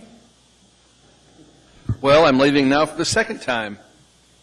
It's interesting. Coming back was interesting. They said that you'll never come back. I said I'll be back, so here's to you guys. I'll be back again. Please do me a favor. Make sure what you pass represents both sides of the assembly, because there's diversity out there between the left, the right side, and what we've got to do in the assembly is steer down the middle. When I was chairman for 6 years, we tried to do that. We tried to steer down the middle. Didn't make everybody happy what we tried. I left you one little present, the towing ordinance. You try and get done all the things you want to do. I couldn't get the towing ordinance done in time. It's been introduced tonight, so please take a good look at it, because I get so many calls from people that have problems with their cars that are towed. The Assembly needs to deal with that. And Mr. Mayor, we had fun together, didn't we? And thank you for vetoing the last liquor license, because I had a great record. 3 mayors I overridden on an issue. Finally, I got one that I could override you on. So now you make 4. And it's been a good run. I enjoyed what we did on the Assembly. We've passed some marvelous legislation. I think we've done a good job for this town, and I appreciate all of your help in doing it. I know sometimes I'm a real pain, but I'll keep bringing the issues up till we get them passed. So thank you very much for working with me. Thank you, Mr. Chairman. I hope you've had fun. I've had a Being good time. chairman, I've had you a good have the time. ability to drive where this engine is going. Thank you, So take Mr. care. Trainee. I was just going to question the comment about sometimes, but I'll leave it go for tonight. Mr. Sullivan. Yes, thank you, Mr. Chairman, and thank you, Mr. Mayor, for your comments. First, I'd just like to congratulate the new members coming on board, Elvie and Mike and Patrick and Harriet. I know all of these people, and I know they're going to do a great job on the Assembly. Had a chance to work with them both professionally and out in the community as well, and watched you as you work in your jobs, and I think the Assembly's in good hands. We get asked sometimes about, the Assembly is changing. The Assembly's always changing. I just counted up, I've served with 24 different members. That's almost 2.5 assemblies. So over the course of time, it's never one body. It's a fluid organization. And, you know, I think that's one of the beauties of the Assembly. And in the case of local government, maybe even the beauty of term limits, because it does bring in new ideas and new people, and I think that's a healthy process. I'd like to thank our staff. You know, I think sometimes Assembly members forget that the staff is just such a key component of what we do and how we get our work done. And Barbara and the previous clerks that I've worked with, LaJane and Vicki and Jackie and Linda and Heidi and Mary and Andre and Lupe and the new guy, I call him because I can't remember his name because he's only been on board for a couple weeks, I think. So new guy, thank you too. Our Assembly attorney and her assistant, Susan, Julia Tucker and Susan Lutz, you guys have been just terrific. And your predecessor, Michael Gaddy, is in the audience today and really appreciated working with the Assembly Attorney's Office. I think that was a great addition to our body, and I think it raised our level of professionalism in certain things that we were preparing for action. So the new Assembly, remember your staff. Your staff is very important, and a little recognition now and then goes a long ways with your employees. I see two former Assembly members, Favon Gemigan, who she and I represented West Anchorage together, and I really appreciated her leadership. And I see Heather Flynn, who was a generation before me almost, when my dad was mayor. And so they welcome back to the chamber, certainly, and appreciate your service. I've served under 3 different mayors over the course of 9 years, and each one brought a very unique and vibrant vision to Anchorage. I enjoyed serving with all 3. Obviously different management styles and different ideas, but every single one of them had one common goal, and that was making Anchorage a better place to live. And I really appreciate that, because you can disagree on things, but never disagreed on the fact that all 3 of those mayors really wanted to make Anchorage an even greater city, and I share that and appreciate that. Most of all, though, I really want to thank my family, my parents, and of course, most especially my wife and daughter. My wife is here today, and thank you. And I'll just leave it there, Mr. Chairman. And again, good luck to all the new members, and look forward to helping you any way I can. Thank you, Mr. Sullivan. Mr. Teshi. Mr. Chairman, I'm going to do something that I never did before in the last 9 years, and that's be brief. Let me address one comment to Assemblymember Bauer, who couldn't join us tonight, and we hope that he has a speedy recovery. Mr. Starr, Debbie Osiander, Dan Coffey, Jennifer Johnson, Chris Birch, and Dan Sullivan. This is a group of Assembly members with whom I've had a number of disagreements on public policy over the years, and we've had some real lively debates. But I just want to be real clear that on this final day, I respect each and every one of you, because you did what you thought was best to serve this community. And for those of you that are staying on the Assembly, I hope you continue in that tradition and with the same degree of energy and enthusiasm and intelligence that you displayed during your service on this body while I was privileged to be here with you. So keep up the work, keep up the representation of your neighborhoods, and keep up the work for Anchorage. The only other comment I would make to the Assembly members, the recent Assembly has seen a lot of differences. It's seen a lot of, at times, troubled discussions on ordinances and resolutions and public policy. I think that, as Mr. Sullivan points out, every Assembly is different. Every Assembly is changing, and I would hope that while all of us in our own failing ways try to get along and try to do the best we could for the public, that you can set a higher standard of getting along and working together and serving the public. And I don't think that we have a monopoly on that. We certainly don't. I wish the new members, particularly Patrick Flynn, well in these efforts. So keep up the good work. I know personally how much time it takes, and I thank you for your service.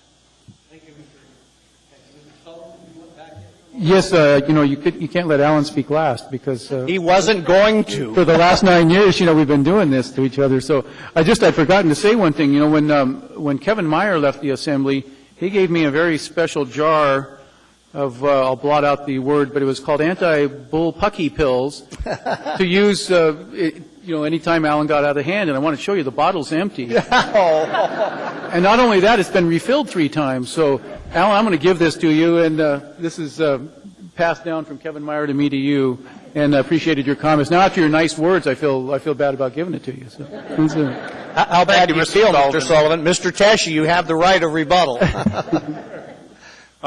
Uncharacteristically, it says bullshit, but uncharacteristically, Mr. Sullivan, it's empty.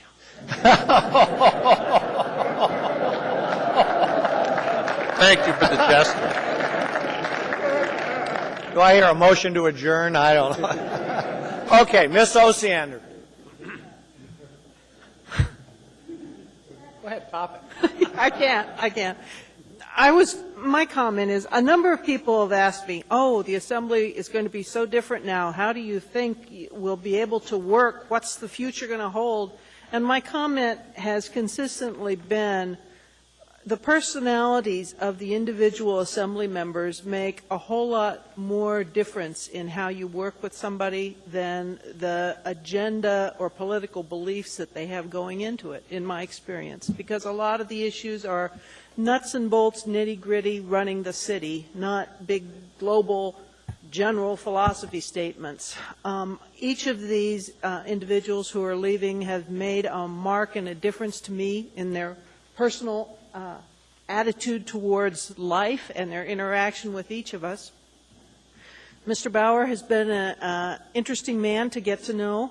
He is not shy about expressing his opinions, and he's a man of his convictions. He's kind of quiet until you hit one of his hot buttons, and then he's not shy about letting you know. It's been a privilege to get to know him.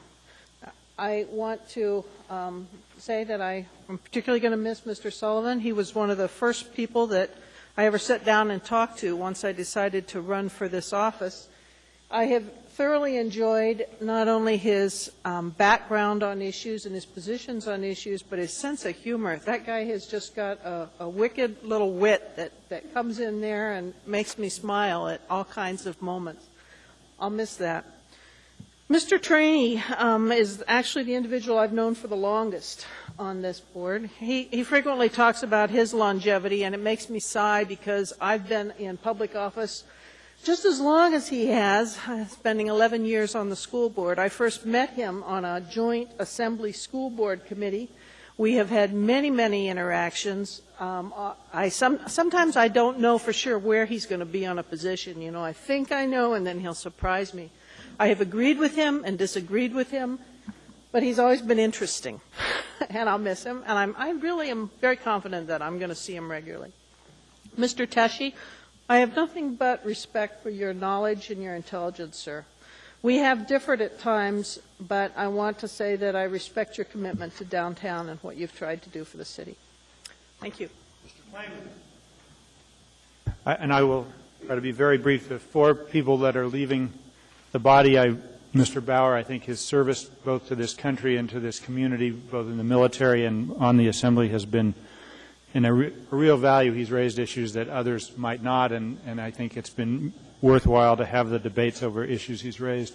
Mr. Sullivan, we'll miss you in West Anchorage. I'll particularly miss you at community council meetings, because the best part about being at community council meetings with Dan was that we could always count on having a quick debate on a topic. We didn't agree on everything, and Dan, you were always ready with a response, and I always had to come prepared to engage with you on those things, and that was one of the things I look forward more than just about anything. So thank you, and appreciate your service.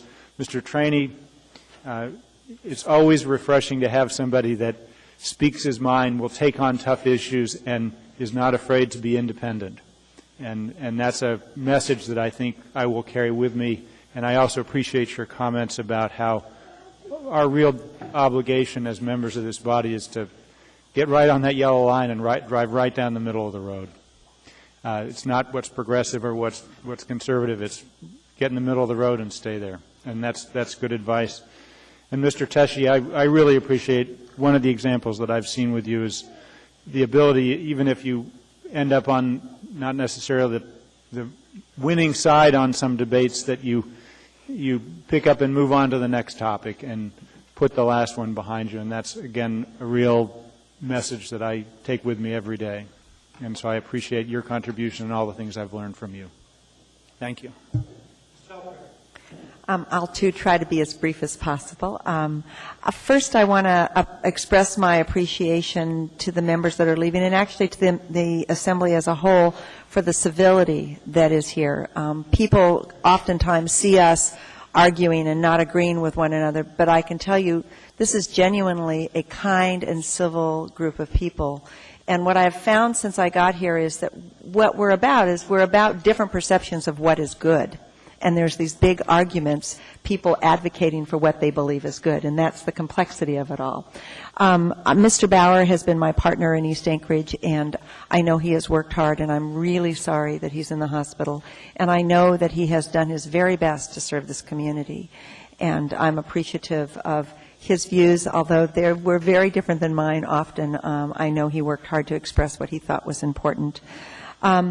Mr. Sullivan, I have known since he was, I think, in second grade, but he didn't know I noticed him. I mean, I've known him forever, and it's so. I liked his brother Harvey a lot, and Harvey liked me. So anyhow, I feel like I'm kind of floating down the river of life with Mr. Sullivan. It's a pleasure to know him, and there is an evenness about Mr. Sullivan that I really appreciate, and that it's this kind of civility that just is always there, even when we disagree, and I'm very grateful, and I look forward to more years knowing him and kind of floating down this river together. Mr. Trainey was a friend of my mother's and has been so kind to me because of that relationship that I've been honored, really, with his appreciation and kindness. And he also is a person that I feel like I've known for a long time and plan to continue to know, and it's been an honor to serve with him. And it's great, you know, there is this quality about him that he sees what he believes is important and he just goes. And sometimes it's a surprise, sometimes I agree, sometimes I don't agree, but I appreciate the sincere kind of capacity to go forward. And Mr. Teshi has brought, I think, many great and important ideas to this group, and I think that at times he's had to stand alone, and it hasn't been an easy walk.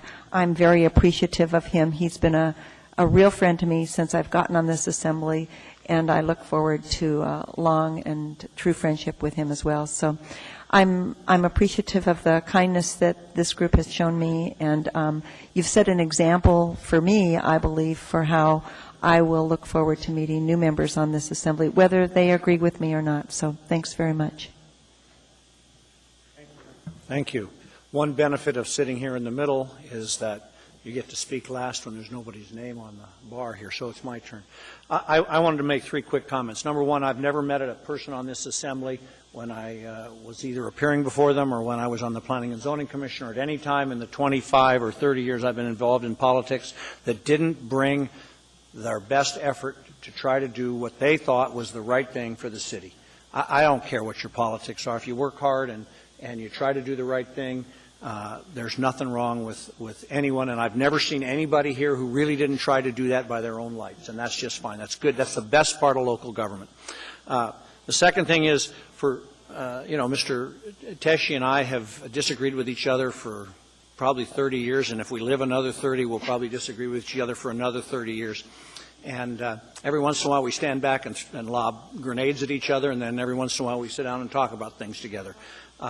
They're both fun in different ways. You end up with scars, but that's okay. Mr. Trainey has been my colleague, and I've enjoyed working with him on Midtown issues.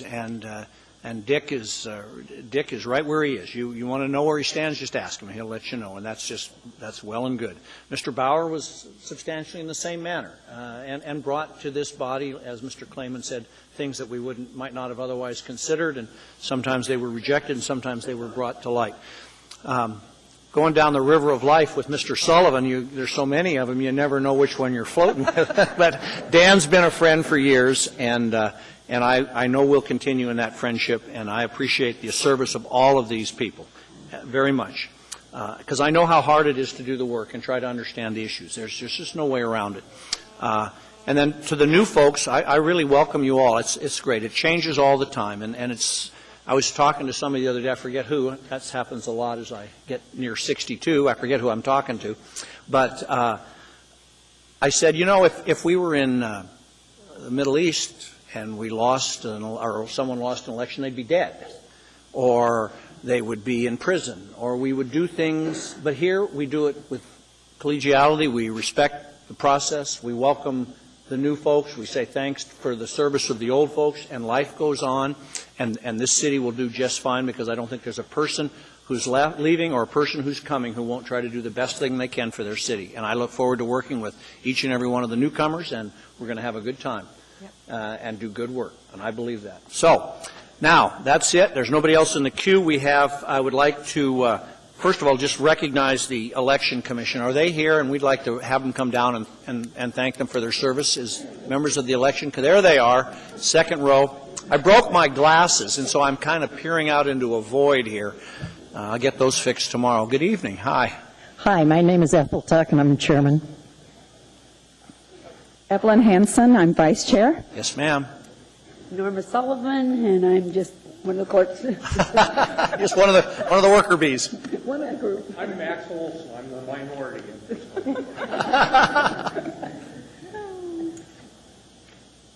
Yeah, but you get to work with all the girls. That's a pretty good deal. I'm Barbara Mishler.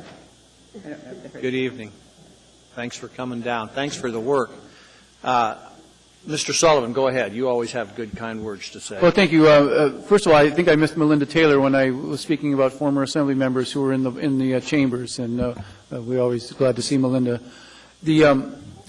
Just really, obviously, people already said nice things about the great work you do, and you've heard me say it over the years. Anything in this election that stands out? Any anomalies? Any things we can do better? Or how would you give us a report card on this year's election?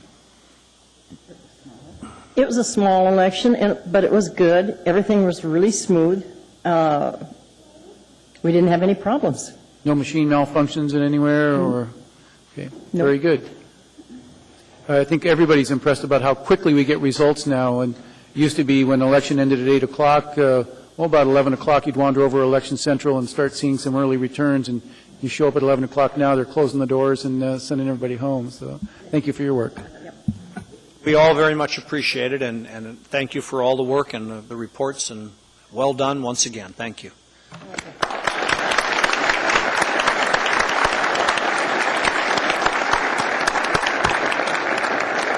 All right. The clerk tells me that the next item is the oath of office. So if the newly elected assemblymen and those who were reelected would please, gather in the front? Mr. Chairman? Gather in Mr. Chairman? the front, and Chairman? I guess we can thank and excuse those who are leaving. Mr. Teshi, Mr. Trainee, Mr. Sullivan. That's what I wanted to do is, Mr. Chairman, can we just give a round of applause for the three members that are here that are leaving and give them a recognition?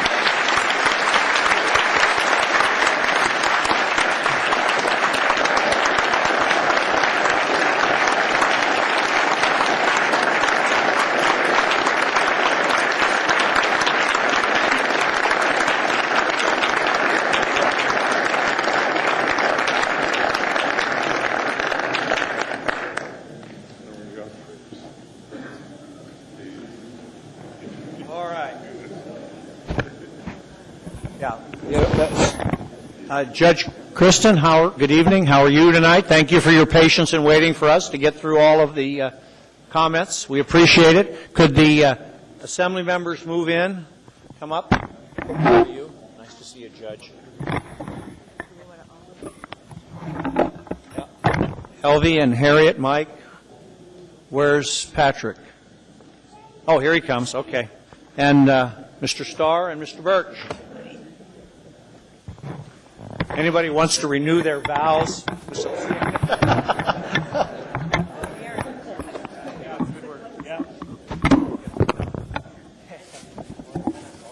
All set?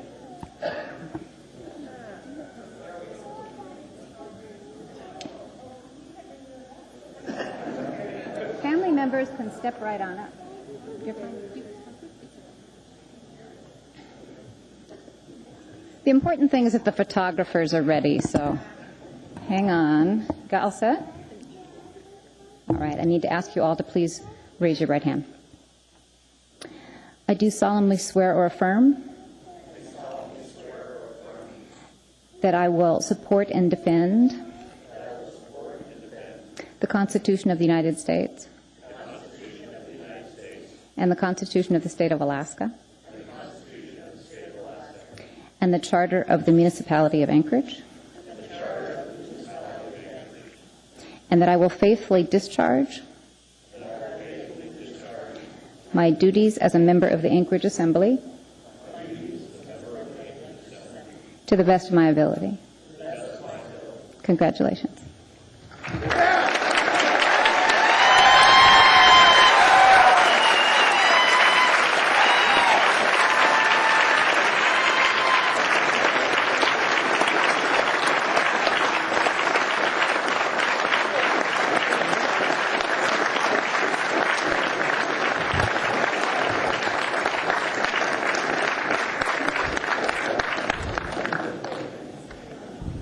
Thank you, Judge Kristen, and welcome new members. We'll take our dinner break now, and you can talk to family and friends while we're doing that. Then we'll come back for elections.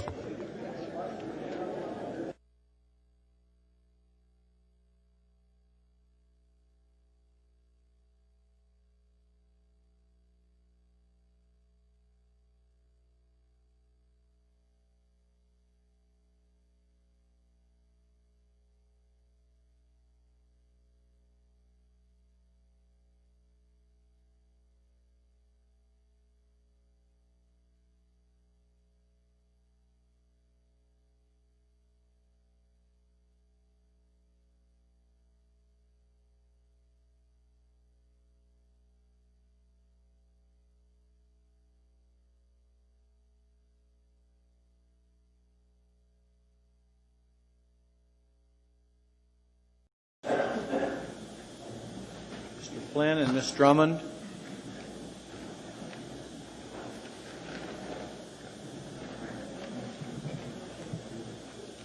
Does anybody have any idea where they, Mr. Flynn and Ms. Drummond are? Ms. Drummond is in the back. I'll go get her. Well, I didn't need to know that, but we'll wait a minute and get a full body here. Do we want to send somebody to look for them? No. Okay. No. They'll be here. Does anyone know where Mr. Flynn is? No. Mr. Mayor, have you seen Mr. Flynn? I'm not much longer, Mr. Mayor. I'm going to just start keeping track of you. Piece of cake. I got your agenda. Would you be so kind? There we go. Hey? Oh, good. Well, that's always pleasant. Here we go.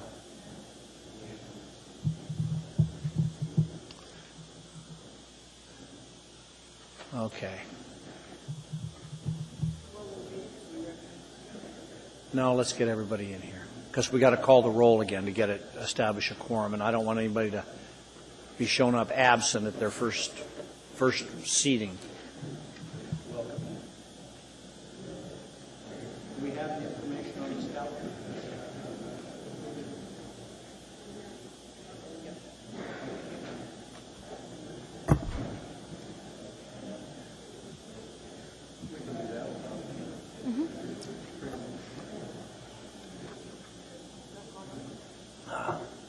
Can the trains run on time?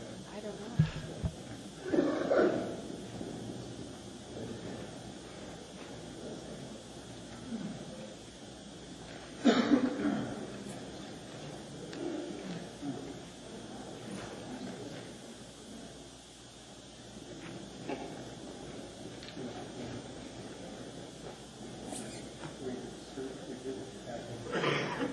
We're missing Mr. Flynn.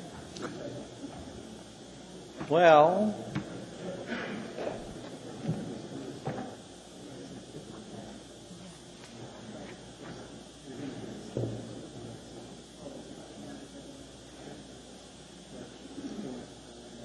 there we go. Okay, call the body to order. Madam Clerk, call the roll, please. Okay. Mr. Starr? Here. Mr. Coffey? Here. Ms. Osiander? Here. Ms. Johnston will be with us shortly, I believe. Yes. Absent for the moment. Telephone issues. Mr. Birch? Here. Dr. Selcraig? Here. Mr. Clayman? Here. Ms. Gray Jackson? I'm honored to be here. Ms. Drummond? Here. Mr. Gutierrez? Here. Mr. Flynn? All right. We have a Chairman, quorum. Okay, Ms. Osiander was getting the name, and we would like to introduce the Boy Scout troop. As soon as she returns, I'll ask her to do that. Then we'll have the elections and proceed from there. Ms. Osiander? Oh. Well, maybe the Boy Scouts get introduced by Mr. Clayman, and so let's go on with that. Let's just move this thing along. They're coming now? Okay. Okay, as is our practice, we always like to recognize the Boy Scout troops and the Scout leaders and so forth. So if you gentlemen would come on down and give us your names and away. Troop 504 from Fort Richardson. Very good. Welcome, gentlemen. And if you just come forward one at a time, give us your names, tell us what you're working on, and make room for the next guy in line. Come on forward. No, right. See, yeah, just speak right. Either one.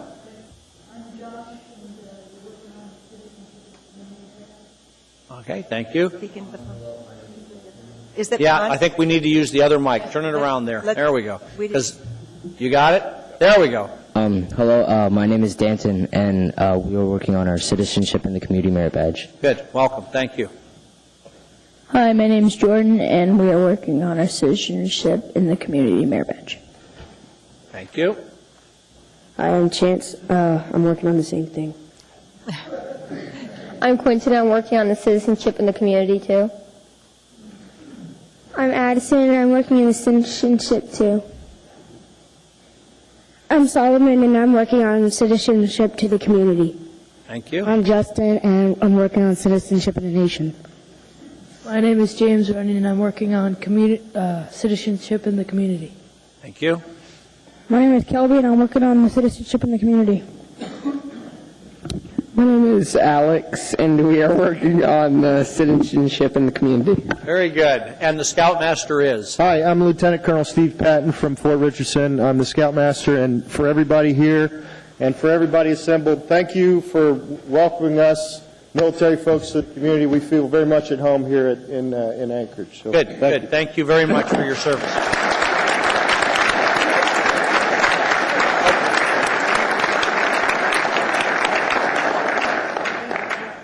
Very good. Thank you, gentlemen.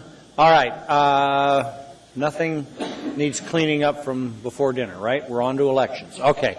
I will open the elections for Assembly Chairman. I'd like a nomination, please. Ms. Osiander? I'd like to nominate Matt Clayman. May I have a second? Second. Oh, folks, if we're on that, just quickly, you need, if you don't know, you need to get on the Assembly Reorganization Agenda 15C, and then Ms. Osiander push in mover, and I don't know, was it Ms. Drummond who seconded, or? I did. Okay, I can't push. find the stylus. I think let the record reflect Ms. Drummond was the seconder, I think. Oh, Sela is, all right, it doesn't matter. Is there any other nominations? Okay, the nominations are closed. Is there any objection to the election of Mr. Clayman as Chairman of the Assembly? Did we get Ms. Johnston back or not? No, we didn't. Okay. Well, she's been trying to call in. So the election of Mr. Clayman to the Chair of the Assembly is unanimous.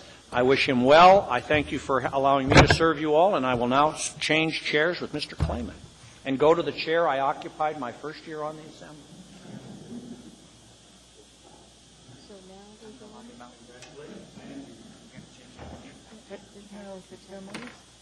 Oh, ceremony.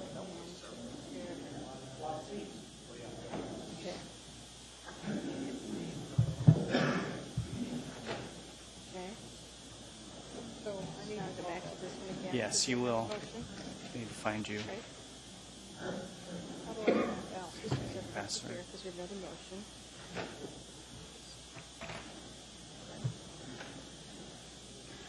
And the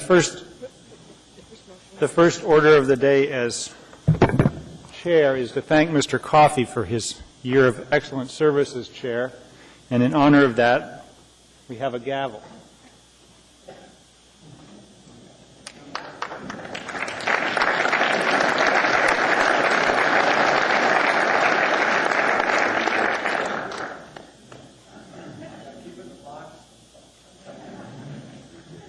I just have a couple of words to say. First is that I am honored and I'm humbled by the support of my colleagues on this assembly to take this role. I view this as both a privilege and a very weighty responsibility. I take it very seriously.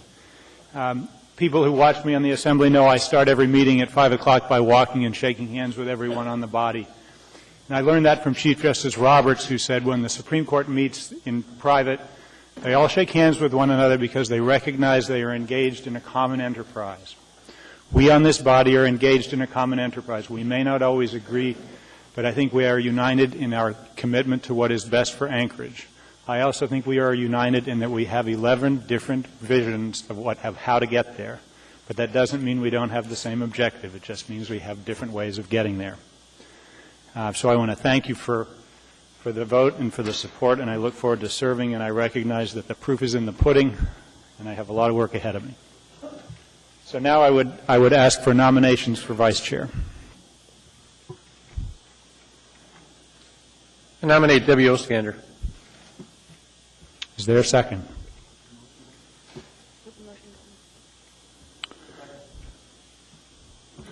Okay. It's been moved and seconded. Are there any other nominations for Vice Chair? Birch. Chris, you need to push the button. Any other nominations for Vice Chair? I'd like to make a nomination, but my stylus has disappeared, so I can't punch the screen unless I punch holes in it. All right. Go ahead and make your nomination. I'd like to nominate Sheila Selcraig for Vice Chair. And is there a second? Second. All right. And then for purposes of voting, We have ballots. we have ballots? I'll pass ballots out, and you can vote, and then I'll tell what the total is. Who's the chair? Oh, Vice Chair. The Vice Chair.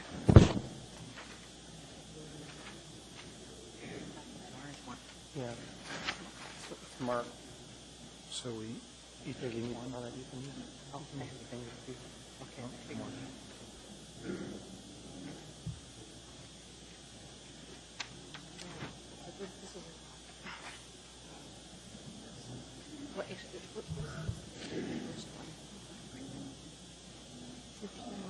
No motion is recorded here. So I'll just rip it off. Are there any more nominations for Vice Chair? Hearing none, I will close the nominations for Vice Chair. And so I think the procedure now on the paper ballots that have been distributed, you should put an X by either Debbie Osiander or Sheila Selcraig, or a check as you may prefer.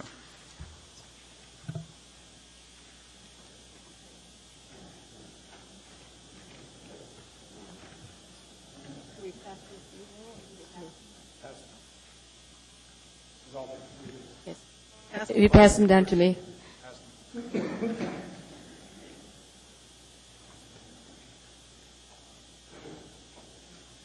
One more.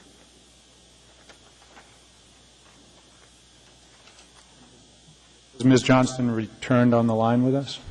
No, she's not.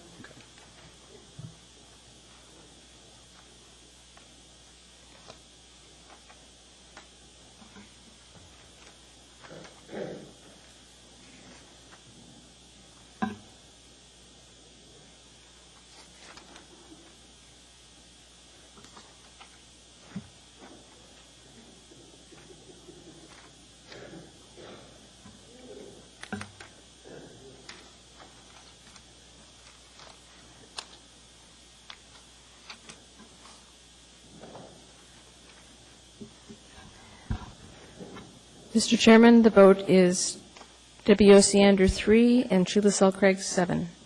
So, Ms.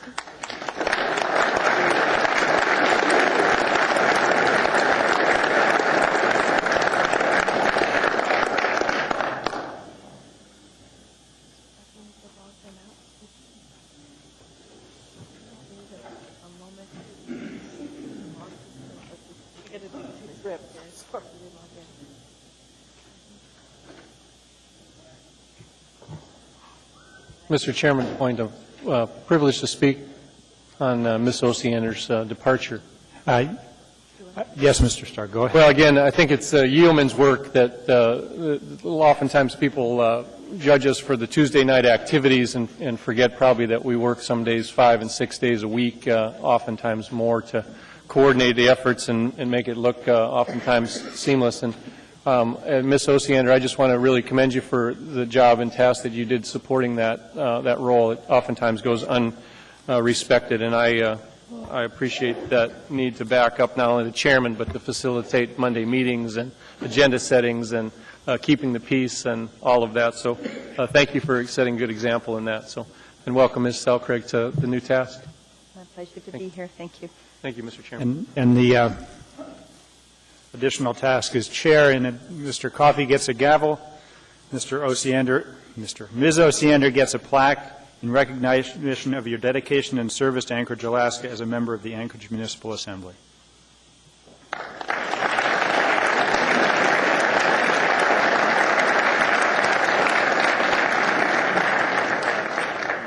And I think Dr. Selcraig has a few words. I also want to recognize Ms. Osiander. When you realize how much experience she's had, I don't think we could imagine anybody more capable at addressing public issues than Ms. Osiander. I work with her on the Title 21 committee, and it's been a pleasure to work with her here, and I look forward to continuing to work with her. And I would also like to say thank you to Mr. Coffey for his great experience. And I look forward to working with this assembly and serving the community. It'll be my pleasure to sit here and work with Mr. Clayman and the rest of the assembly members. Thank you. Yeah, I lost that number. What's the number? And that brings us to the next item on the agenda, which is a return to the consent agenda. Mr. Clayman, I pushed in, if it's there. See, this is that learning process. It is. Go ahead, Mr. Howell. Thank you very much. I wanted to thank Debbie for working with me when I was chairman and her as vice chairman. I could always count on her to have the details and the information and the penetrating questions and a concern for not only substance but process. And I think she was just a very good vice chair and a lot of help to me, and I hope someday she gets an opportunity to serve as chairman of this body. I think she'd do a great job, and I thank her for her service with me and all the kindnesses she showed me. Thank you. Next, Ms. Drummond. And push the button to speak. Thank you, Mr. Chair. I assume I'm speaking on 9D13. Actually, no, this is, we're not on 9D13. We're still on the assembly reorganization. Oh, I'm sorry. I didn't have a comment to make there. Okay. I was confused by my When we get to 9D13, you want to punch back in. Ms. Gray Jackson, you're next on the queue. Were you for 9D13 or were you on the reorganization? I was on the reorganization. Right. Thank you, Mr. Chairman. Go ahead.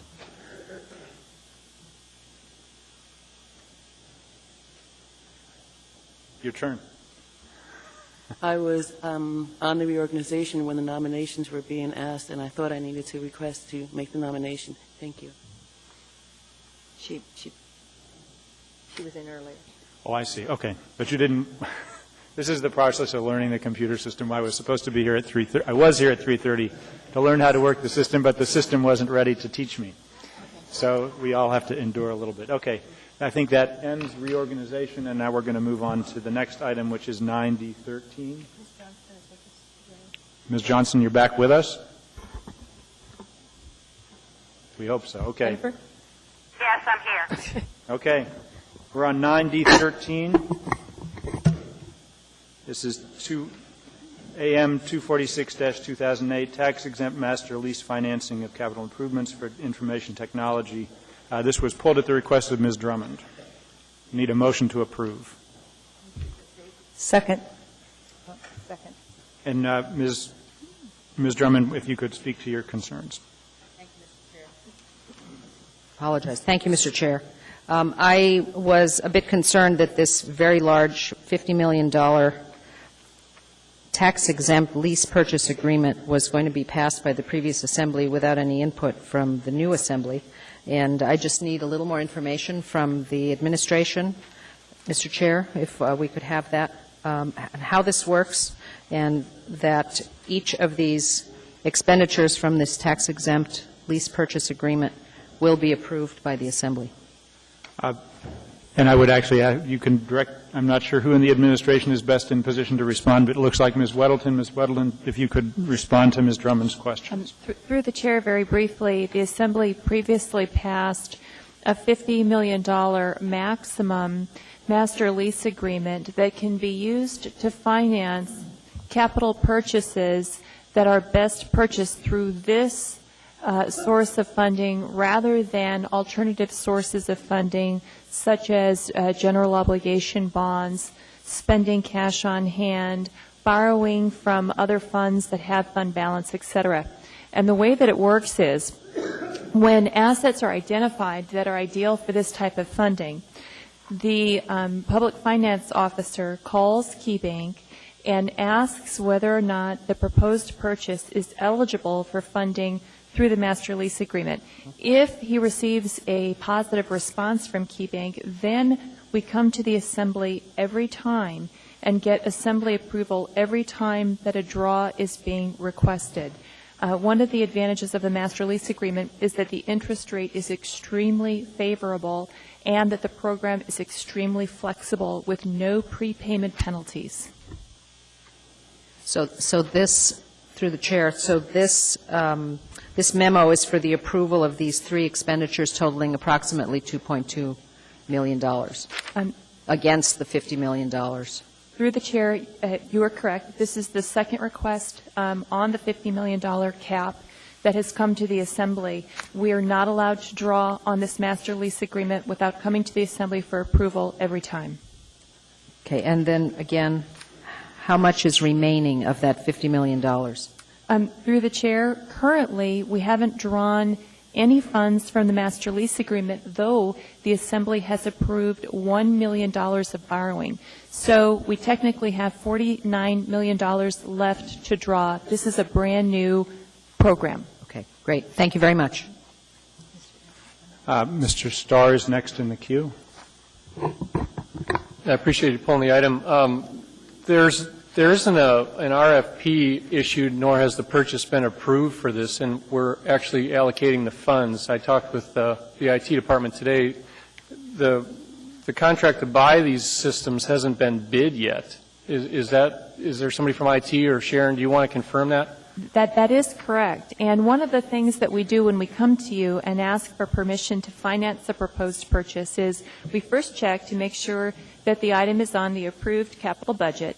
And additionally, what we do is we estimate what we think the purchase price will be, and then, say for discussion, if the Assembly approves the $600,000 draw for a particular item, but the RFPs come back and the lowest responsive bidder is $615,000, then what we do is we finance the delta between the amount we're authorized to borrow from this master lease agreement. The difference is paid from cash on hand from the fund that's requesting the purchase, typically IT, but not always IT. So you're saying that this fund use, and I'm asking the questions partly because we're getting kind of new at this one. We just did approve it in January. Is this only going to be related to capital improved items already then, so we won't actually weigh in twice on the purchase, meaning we wouldn't approve the RFP or the purchase agreement through Bart's office? We would have done that based on the capital improvement projects that we approved in the budget? Bart, would you like to respond to this? Mr. Malden. Mr. Chairman, Mr. Starr, no, that currently, as we put anything out on the street, if it's over $500,000, you're going to see that as a separate contract award as well. If it's under $500,000, then we will award it based on having the available funding there and approved.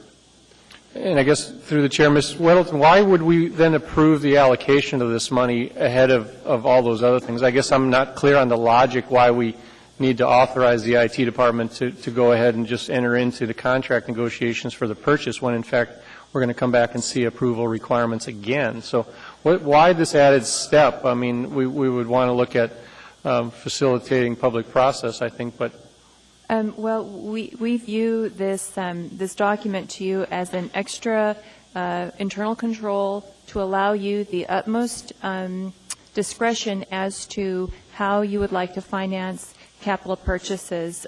This would be a recurring document that the Assembly should expect to see on a regular basis, with each proposed item described and subject to either approval or disapproval by your body. However, not all of the purchases, as Mr. Malden explained, would be presented to you for separate approval because not all of them would meet the threshold he described. What if the bid price comes in below what we allocated then? Obviously you're only going to draw what we approved to spend, but I guess I'm still at a quandary as to why wouldn't the IT department come to us tonight with firm bids in hand saying, we need to draw on the line of credit, if you will, this amount. Why are we not doing it that way? Mr. Chairman, Mr. Starr, our public process says that we have funding in hand before we go out on the street. Okay.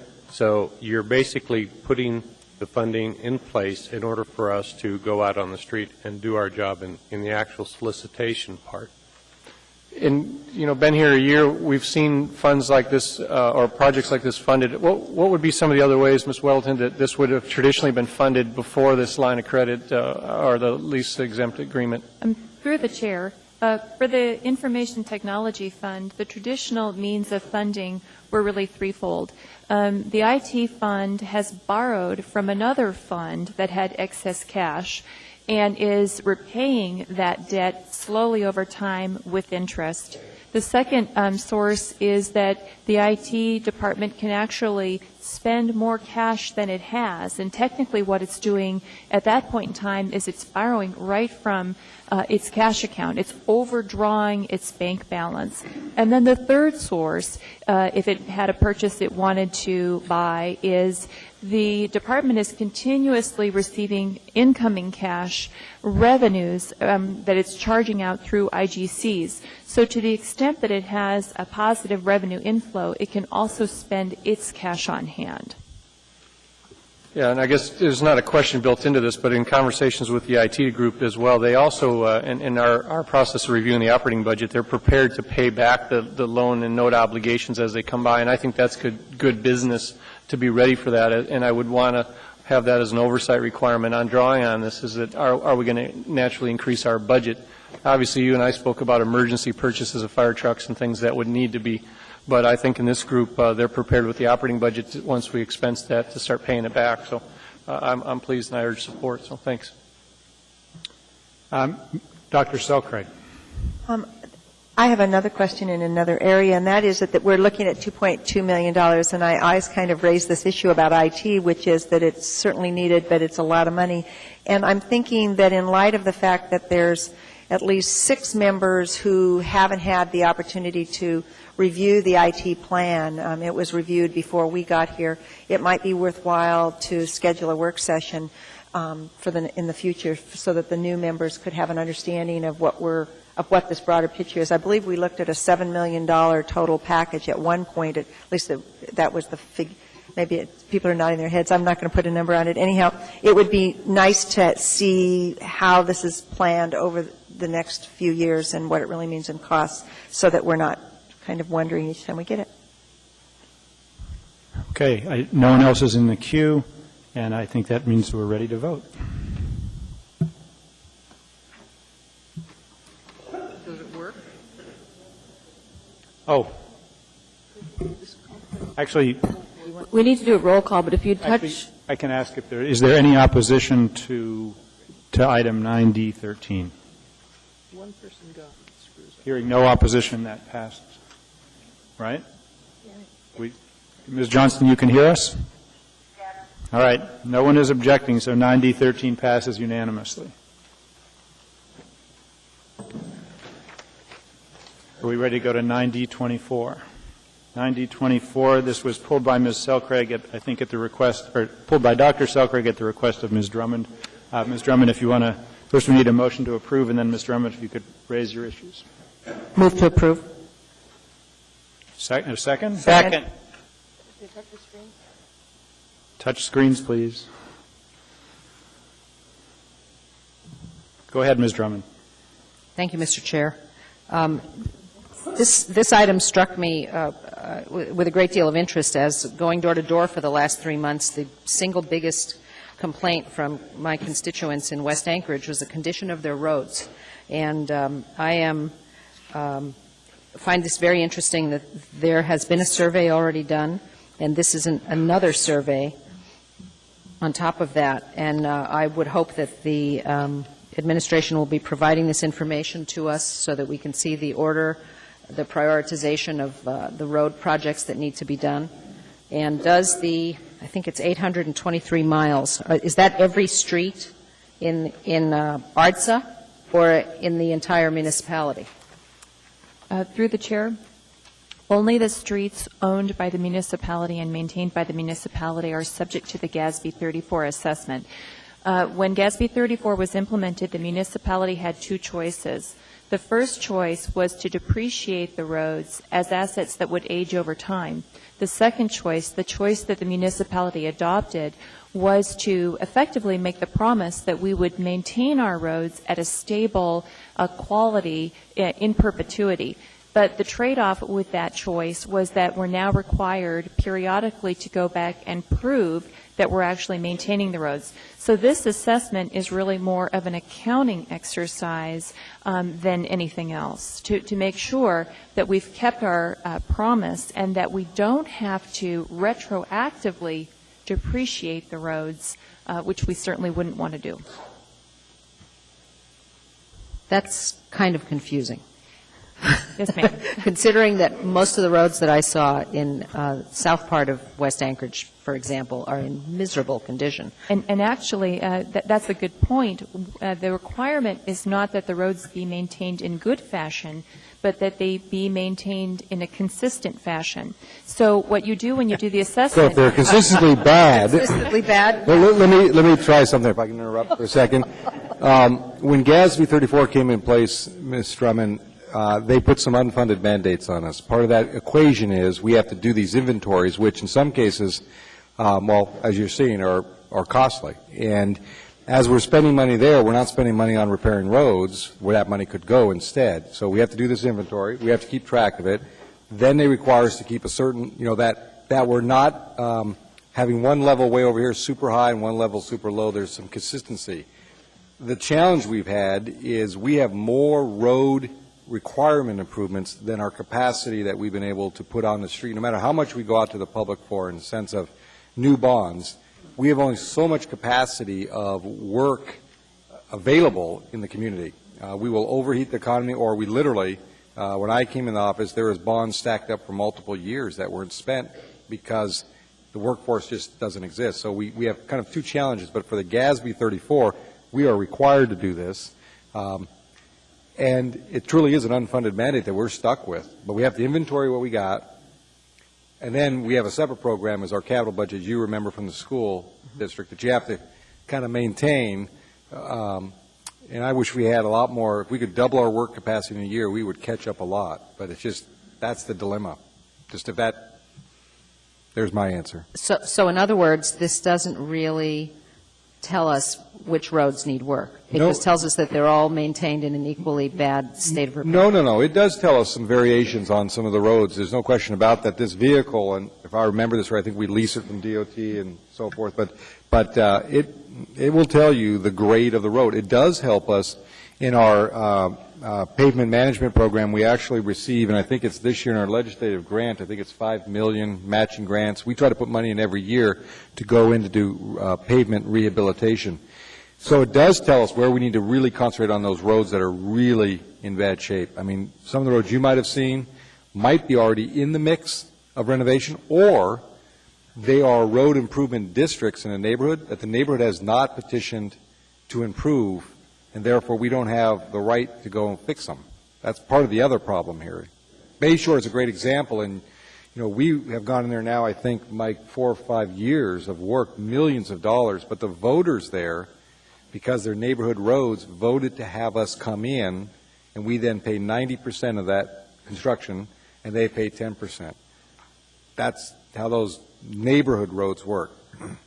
The neighborhood roads I was in did have an estimate from the city, and it was going to be a 70-30 match, and they were astonished at the cost that they would be asked to bear. So I think this is really interesting, and I think we need to do a lot more work on this. I also hear that the state has a lot of money coming in next year, and I think if we came up with a really good road package, I think we could take care of a lot of our issues all at once. We appreciate that comment. The problem is still, we can get a ton of money, which we will take from the state. We'd love that non-debt money, because that saves taxpayer money, but you only have so much capacity within the community here to construct those roads. That's the thing we run up to when we have a lot of money. We're pushing against an envelope of what's available for workforce. I understand. Thank you. All right, Mr. Starr. Just two questions through the chair, and anyone can answer. Do we include the roads in the Subursa network? And don't say only roads maintained by the municipality, because I think we kind of are the municipality. Yes. Yeah, we don't know that answer. Yes. Yes, pardon me. I've ridden on I'm sorry. Mike, please, Ms. Osiander. Thank you. I have ridden on the truck that went on the roads in Eagle River, and there, see the nod for the Eagle River Road Maintenance guy right there? Okay, I'm then we do. validated, yes. Okay, thank you. So I guess Yes. the survey, the dollars we're allocating, the question I didn't hear answered, does that cover all the surface street roads in the municipality when we do it, or are we picking and choosing zones? The state roads, go ahead, Mike. It's anything owned and maintained by the municipality. And maintained by us means by, city employees or others under municipal authority, which would include Subursa and the other limited road service areas. And how long does it take to get the report once the survey's done? I don't know, but we can follow up with by email to the Assembly. We'll give you the project timeline, which would conclude with that road survey information. Well, and again, just in dialoguing, it's got rut measurements and all of the things that are so key and vocal to the people that are calling me saying, hey, my road's in trouble. And if it makes a list somewhere, then I've got something else that I can start to. It does, and it makes maps. We've got maps from the last round of surveys with sort of color-coded information on which roads are at which grade. Good. So, yes, there will be such a product. I just can't commit to you as a time certain that when it'll be available to you.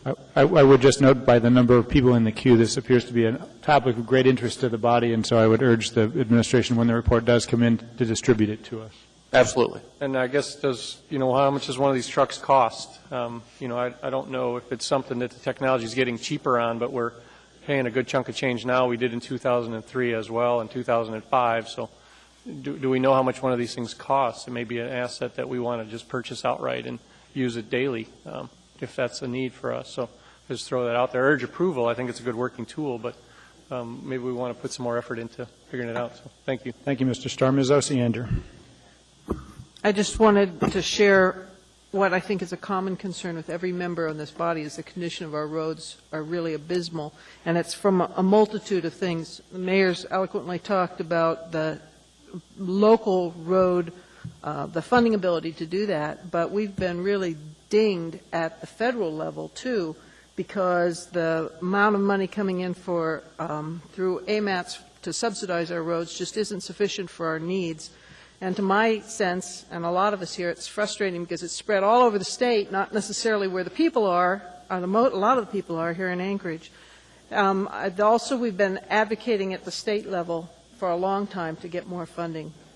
This particular item, you'll see regularly at the CAFR when you get the financial report. There's a section on the back that details the amount of miles of roads and a little bit of the condition. But I know that we'll have many, many conversations about roads and how we could get our roads built over the next few years. This one, though, so far has just been basically a way to keep up with audit requirements. So, thank you. Dr. Selcraig. I agree that this is a complex issue, and I had an opportunity last year to be at the AMATS technical work session where the staffs from both the state and the municipality were trying to make recommendations to AMATS regarding what cuts they would make on our municipal roads in light of the cost of the bridge. And basically there is a cost associated with the Connect Arm Bridge that we're feeling right now. It actually is resulting in less money available for our roads. Another thing is that we had a good work session about, I think 3 or 4 weeks ago, and there was very good information that we've got a lot of roads that need attention.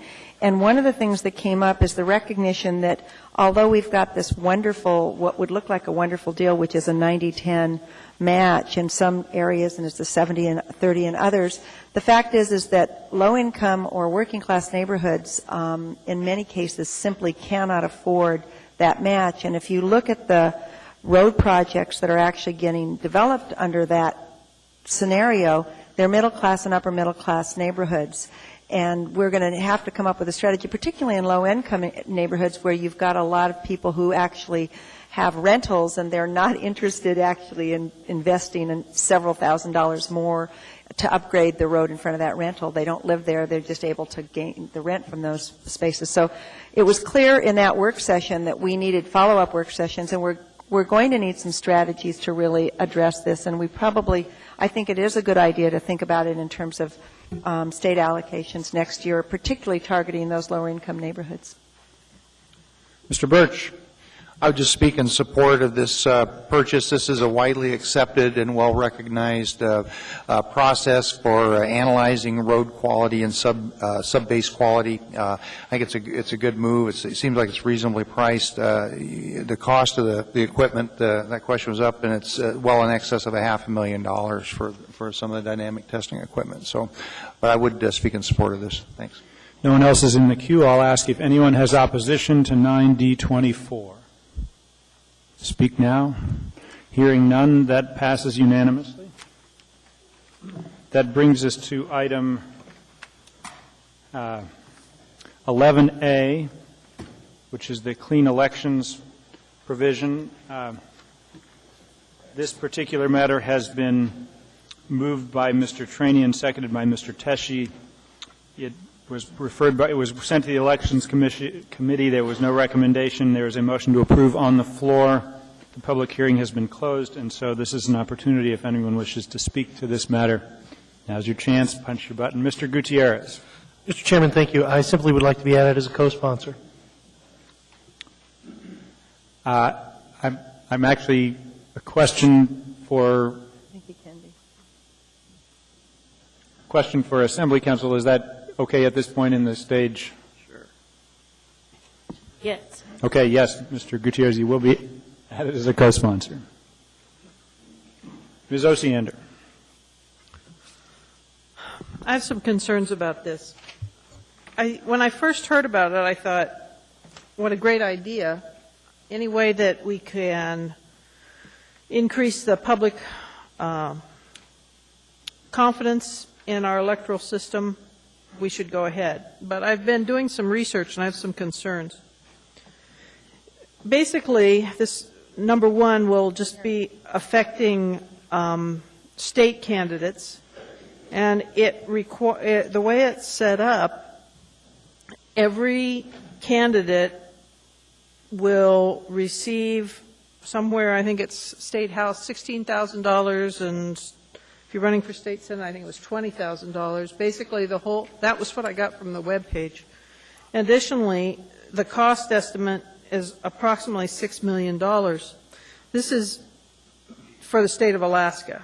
And then I read about what has occurred in Maine and Arizona, and they've seen there about a 20% increase in the number of candidates who run, which may be a good thing, and I don't know if that $6 million figure includes that or not. My understanding is that the advocates are proposing that this be funded by a 3 cents a barrel oil tax. I talked about it to a variety of people I know out in my district to get their opinion. And the interesting response that I got back was people said, well, if I think that somebody that I don't support at all is going to run, why should I pay to subsidize them to run? So it'll be interesting to hear debate on this, but I think that there's some flaws in the system as proposed so far. Thank you, Mr. Flynn.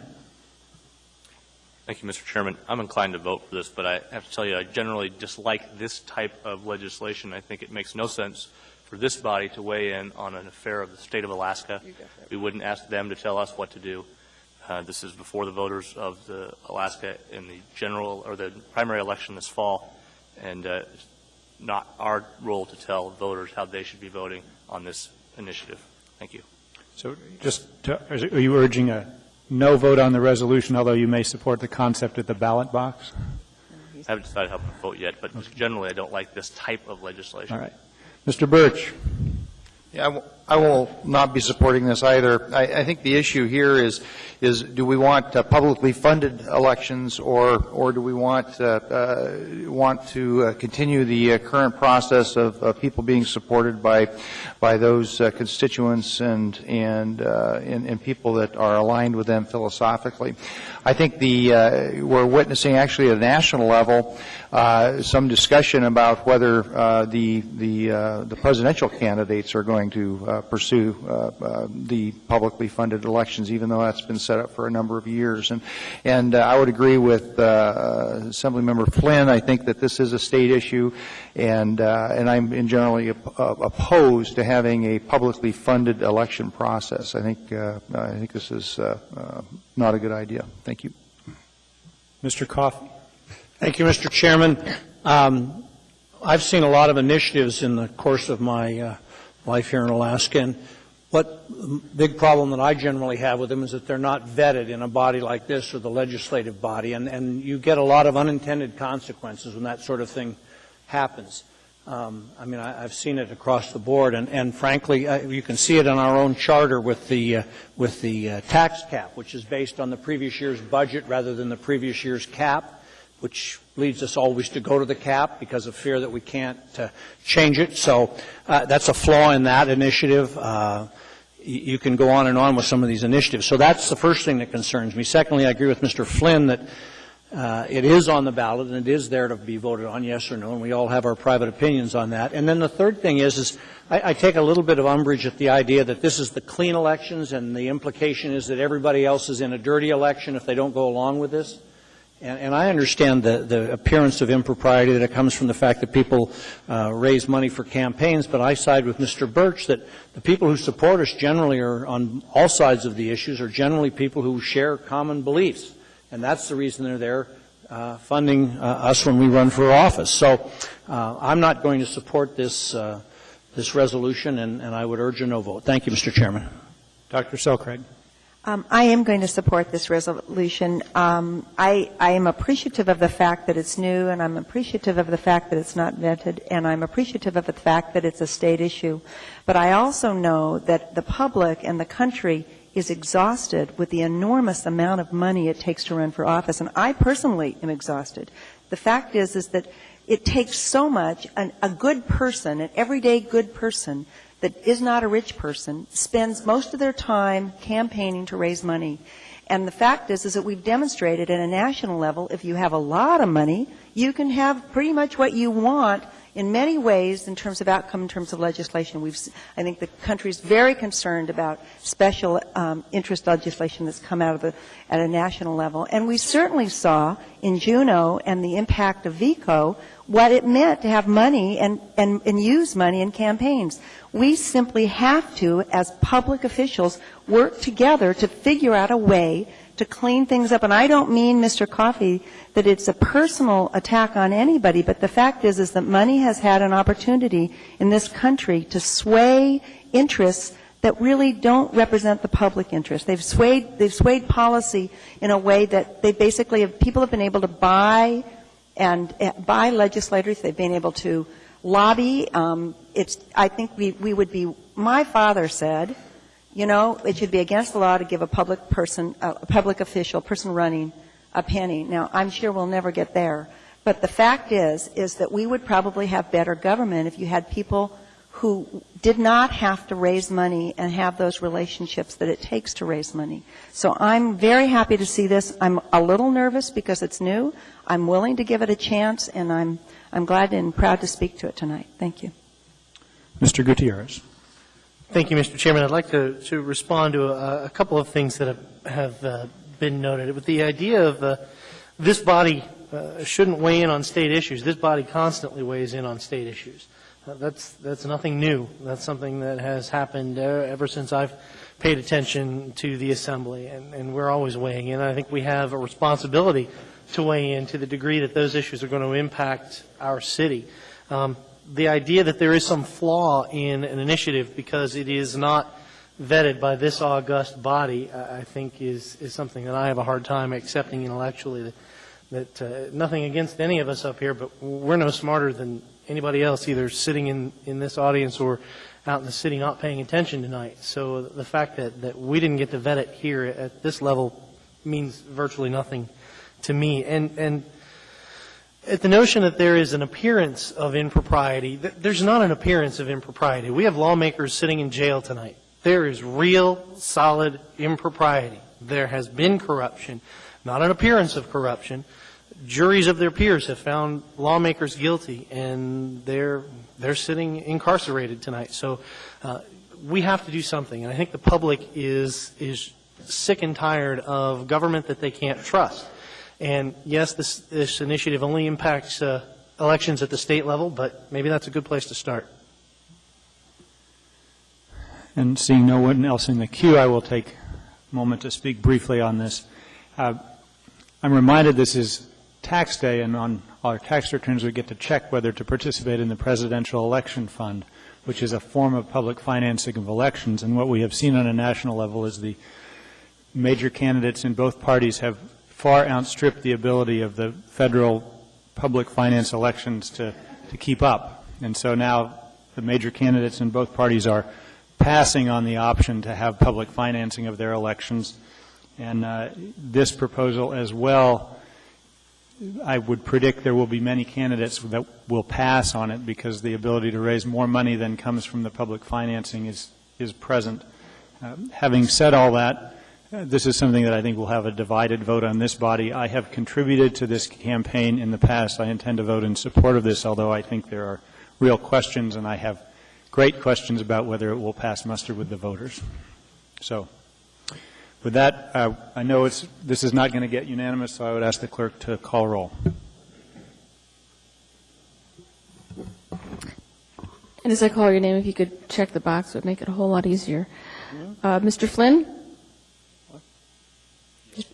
Mr. Gutierrez? Yes. Ms. Drummond? Yes. Ms. Gray Jackson? Yes. Mr. Klayman? Yes. Dr. Selcraig? Yes. Mr. Birch? No. Mr. No. Ms. Johnston? Ms. Johnston, can you hear us? Oh, sorry. Yes. Ms. Hosiander? Yeah. Mr. Gutierrez just asked me, was that a vote on yes on the resolution, or yes, she could hear us? Thank you. Thank you, Mr. Gutierrez. And thank you for that clarification. Just want to make sure. No. Mr. Starr? No. And I guess that's... You forgot Mr. Coffey.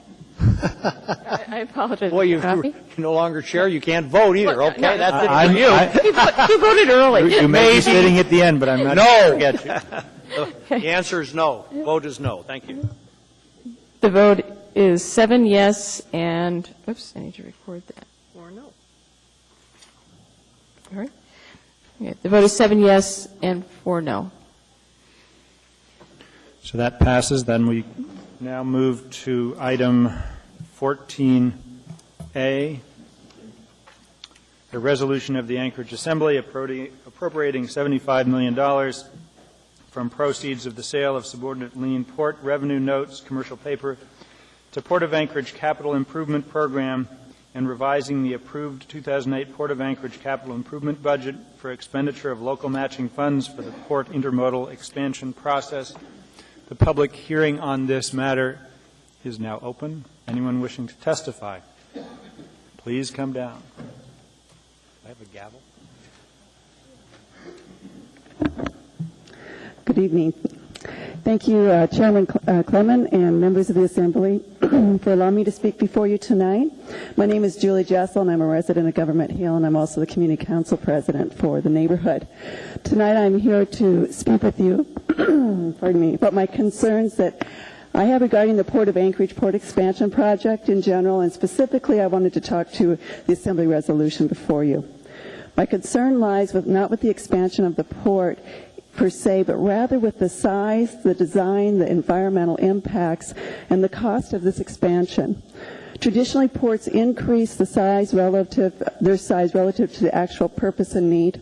But this project doubles the length of the port and quadruples the land area with no firm commitments in the form of leases or dock guarantees that could justify such a large increase. And there is no realistic means to pay back what is borrowed. The National Marine Fisheries Service, the U.S. Fish and Wildlife Service, the EPA, all of these agencies have expressed great concerns that the sheep pile design of this port will likely have significant impacts on the Ship Creek salmon habitat. One of our greatest tourist and resident attractions and truly an urban novelty is at risk. Once it's gone, you're not going to get that back. Beyond environmental concerns, the sheep pile design raises questions for an unprecedented height and length. The Geotechnical Advisory Committee to the municipality has asked for an independent review, not in-house, not by engineers hired by the port, but truly outside independent geotechnical engineers who can weigh in on this design that has no precedents, no standards, nor specifications. What if the designers are wrong? You didn't require an independent review on a design that had no precedents. How does one answer that question? And finally, the cost. It started out 5 years ago at $148 million, and now it is $700 million and growing. That's double the cost stated just last year. How much will it be next year, the year after? That's a lot of money.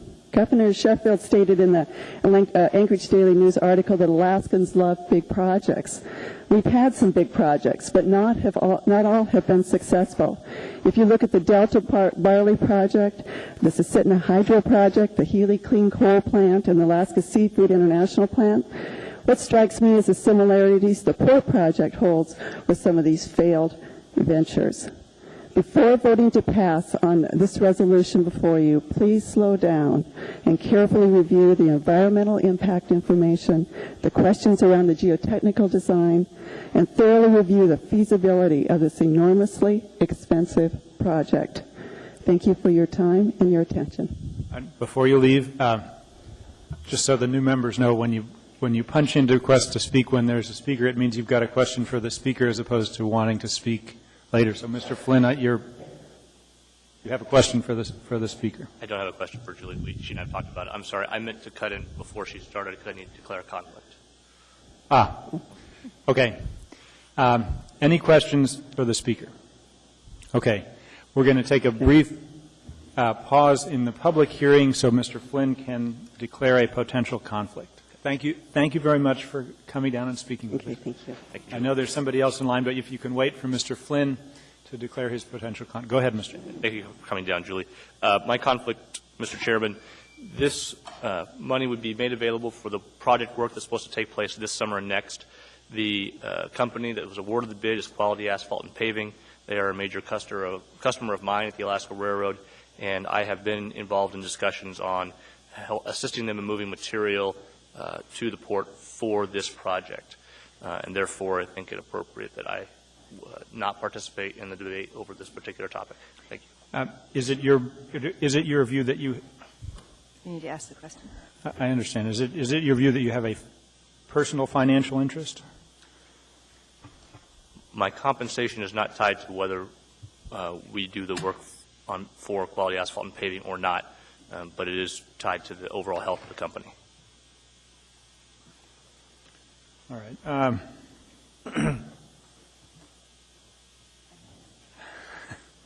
I'm getting two different cards to ask questions about, and it always gets me confused. Mr. Klayman? Mr. Coffey, you're more familiar with this. If you would mind asking Mr. Flynn questions. Mr. Flynn, the questions are the personal financial interest and then the private interest versus the public interest. Sure. And so on the financial interest, the Alaska Railroad, the plus or minus of this one project, does it affect the financial health of the railroad? Yes. So there is a risk there to you at your employment that if this does not go through, there might be significant financial disruption at the Alaska Railroad? I would not say significant.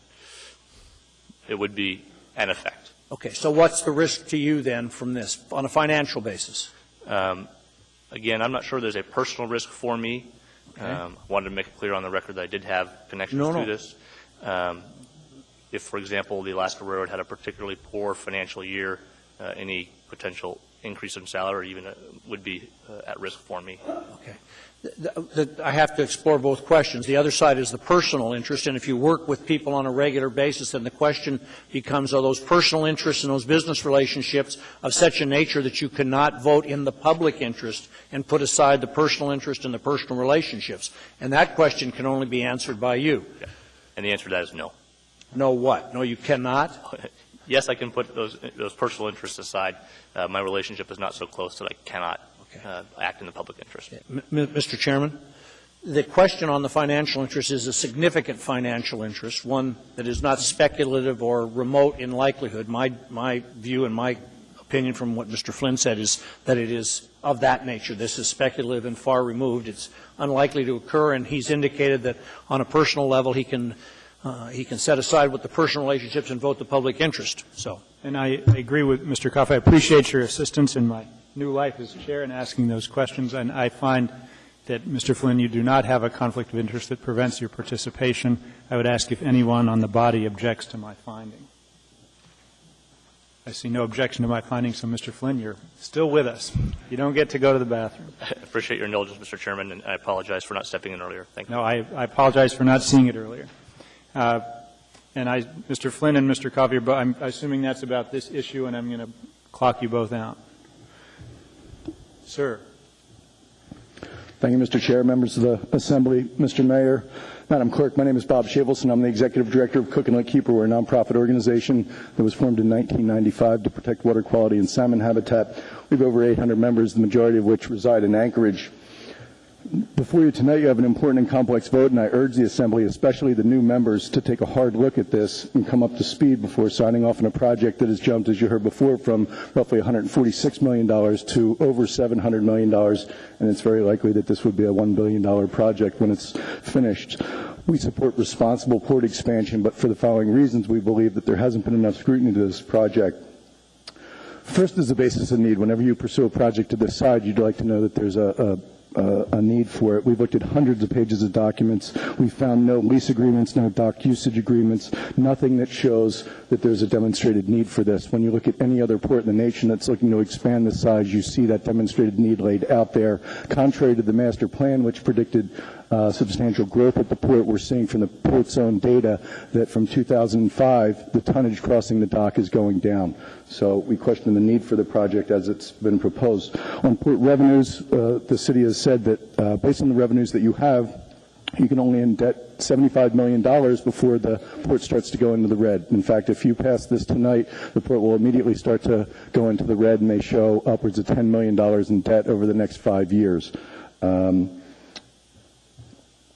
One of the major funding sources here, and one of the things that we're most concerned about, is that it's state and federal earmarks that are the primary source of funding for this, and it's very difficult to discern what the budget is for this project because it keeps changing all the time.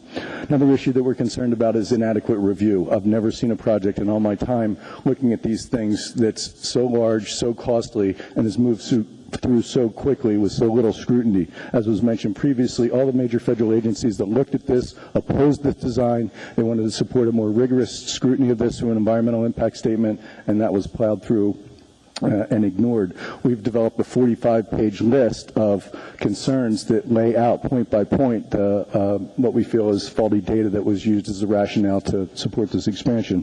Finally, the last point I'll make has to do with regional planning. You may have seen in the newspapers recently that Port McKenzie is moving forward with a very large expansion. That includes a rail spur over to Port McKenzie. So you have competition here between the two regional ports, and there's nobody here that's looking out for what are the broad interests of the Anchorage community.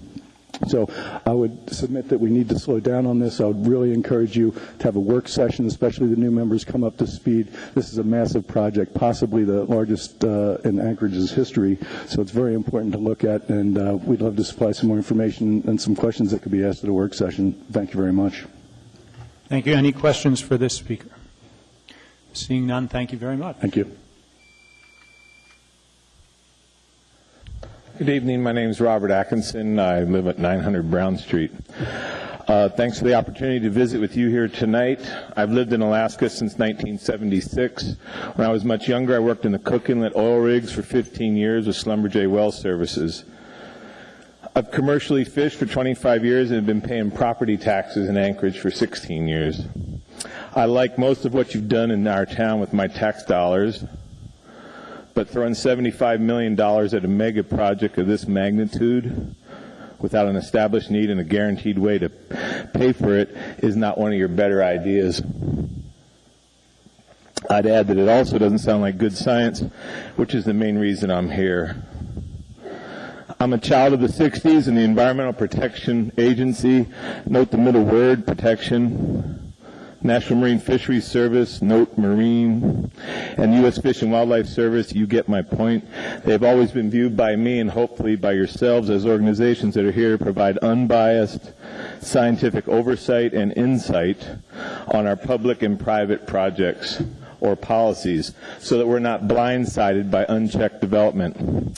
I firmly believe that the EPA, the National Marine Fisheries Service, and U.S. Fish and Wildlife Service are here so that we don't overstep the bounds of what's good for future generations of Alaska and the animals that we're supposed to coexist with. Moving ahead with this mega project without the full support of these organizations doesn't make a whole lot of sense. I'm not anti-development. I'm for a port expansion that is quantifiable in size and limited with its environmental impact.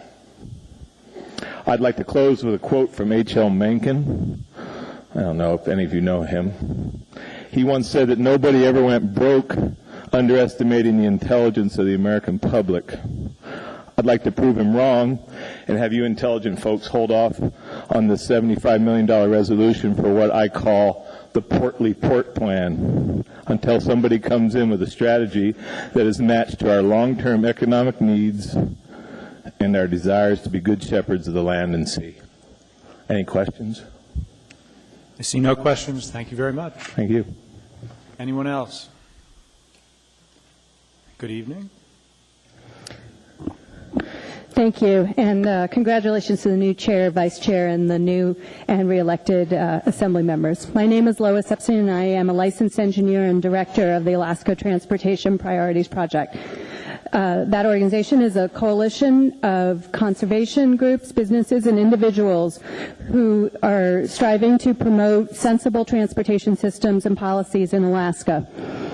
ATPP supports the concerns raised tonight about what appears to be a costly overexpansion of the Port of Anchorage, and I emphasize overexpansion. A reasonable, credible expansion supported by data would be something that I think you'd find the public would be very happy with. ATPP pays attention to expensive transportation projects that may not have been fully thought through, and I believe this project falls into that category. Just because some federal dollars are there, particularly to start a project, doesn't mean it's a good idea. As examples, I offer the $398 million Gravina Bridge project that's been canceled by the Palin administration. The experimental Navy ferry vessel that is intended to go across Kinnick Arm, that's a bit of a problem for the municipality right now. The rail terminal at the airport that is not available for Anchorage residents to use. As you may know, the state legislature just included $10 million for the port project in the general obligation bond bill, $15 million for the project in the state's 2009 capital budget, and now tonight we're discussing whether the municipality should be on the hook for another $75 million. So that's $100 million just this year. Potentially that can be something that recurs in the years in the future.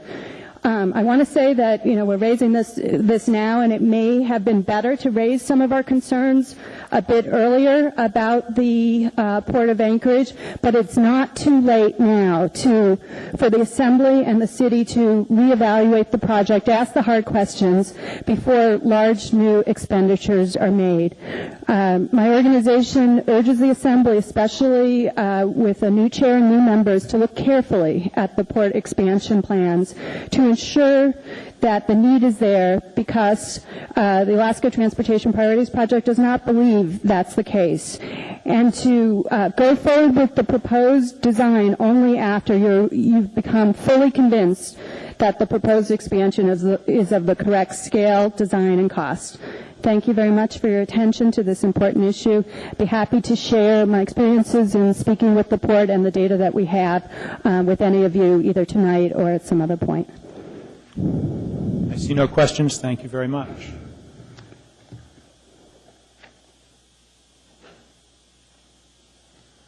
Good evening, sir. Good evening, Mr. Chair, members of the Assembly, Mr. Mayor. My name is Mike Adams. I manage the Chevron terminal at the Port of Anchorage. Chevron supports the Port of Anchorage expansion project for the following reasons. The existing port facility has outlived its projected lifespan. The scope of the port expansion project ensures a continuing reliability to deliver goods that Alaskans depend upon into the next century. This reliability to deliver goods affects every person in this room, as well as every Alaskan, either directly or indirectly. It impacts the welfare of military operations, not only in Anchorage, but throughout the state of Alaska. It affects Anchorage International Airport and its growing passenger and cargo operations. An inability to deliver goods within necessary time frames will have a negative effect on residential, commercial, and school projects reliant on construction materials. Delaying the port expansion project succeeds only in driving up the cost as materials and labor continue to escalate. Minimizing the expansion scope results only in the need for further expansion projects in a decade or two as the population and needs of our state continue to grow. Environmental impact statements have been completed, as well as study on salmon, belugas, and hydrology, and that has resulted in the granting of permits by the Army Corps of Engineers. In summary, this is a well-planned project that needs to move forward now for the benefit of every Alaskan, even for those who may not agree here tonight. Thank you. I see no questions. Thank you very much. Good evening. Good evening. My name is Jed Whitaker. I think the scope of this proposed port expansion would take maybe 150 years into the future, and who knows how fast the population of Alaska will grow. I think it's overkill, and therefore, why move so quickly? Why have a port expansion which continually expands? There does not seem to be an end to the expansion upon expansion. And I wish to address another aspect of this port expansion, which is where there's pork, there's corruption. Governor Sheffield has used municipal emails to conduct fundraising for Senator Stevens. And there is a group of people in Alaska who benefit from the corruption. And I want to know, when are our public officials going to act without regard to greed, without regard to pork, without regard to influence peddlers? I want to know, when will that happen? Governor Sheffield still has his job as the director of the port. Maybe he's done a good job, maybe he hasn't. I'm not going to comment on that. But I am concerned about corruption. There seems to be a lot of corruption in Alaskan politics. This port expansion is typical of the type of corruption problems that we have in Alaska.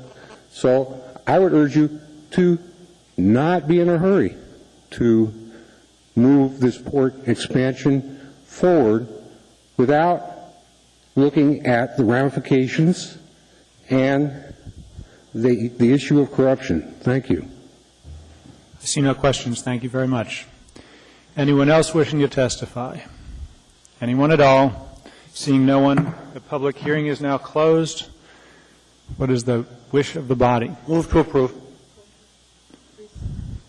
Punch in on the board. Oh, yeah. It's been moved and seconded. Mr. Coffey, if you want to speak to your motion. You know, we have as we all know, with the body's changed, but those of us who were here had I think it was 2, perhaps even 3 work sessions on this port. And one of the things that impressed me about the financing plan, which is the thing that's before us now, was the fact that we were able to secure incremental funding at very favorable rates, pay it out of revenue sources, and the approvals, or excuse me, the payment came from the private entities that use the dock, Tote, Horizon, and so forth, who supported this thing because they saw the need for it. And to the extent that we were required to cut back on expansion because the needs and the demands weren't there, we weren't committed to, $300, $400 million in bonds. We would have a large amount of money, but a much more manageable amount of money, and we could take our time and see how things develop over I think there were 6 or 7 phases over a little less than a decade, 8 years, I believe it was, to get it to the stage where they want to complete it. I thought it was an imaginative approach to an expansion which didn't commit us so far out that we couldn't see clearly whether or not it was warranted or not. And so I applauded it at the time. We all asked a lot of questions. I believe the last work session was an hour and a half or 2, and I thought this was a real appropriate way to go. I also understand, just in response to some of the comments I've heard lately, that they've been through the EIS process and done all of the things that are essential to be allowed to build this sort of thing. And I think one of the speakers acknowledged that they're coming in rather late in the game to make those kinds of arguments. And frankly, I don't know the answer to those arguments in any event. But I do know if they've gotten EIS and been approved by the agencies that they've been through a rather extensive process. So I'm hard-pressed to find a good reason not to support a plan that's long-standing and been moving down the road, particularly in an incremental way such as this, and so I will be voting yes in favor of this. Thank you. Dr. Selcraig?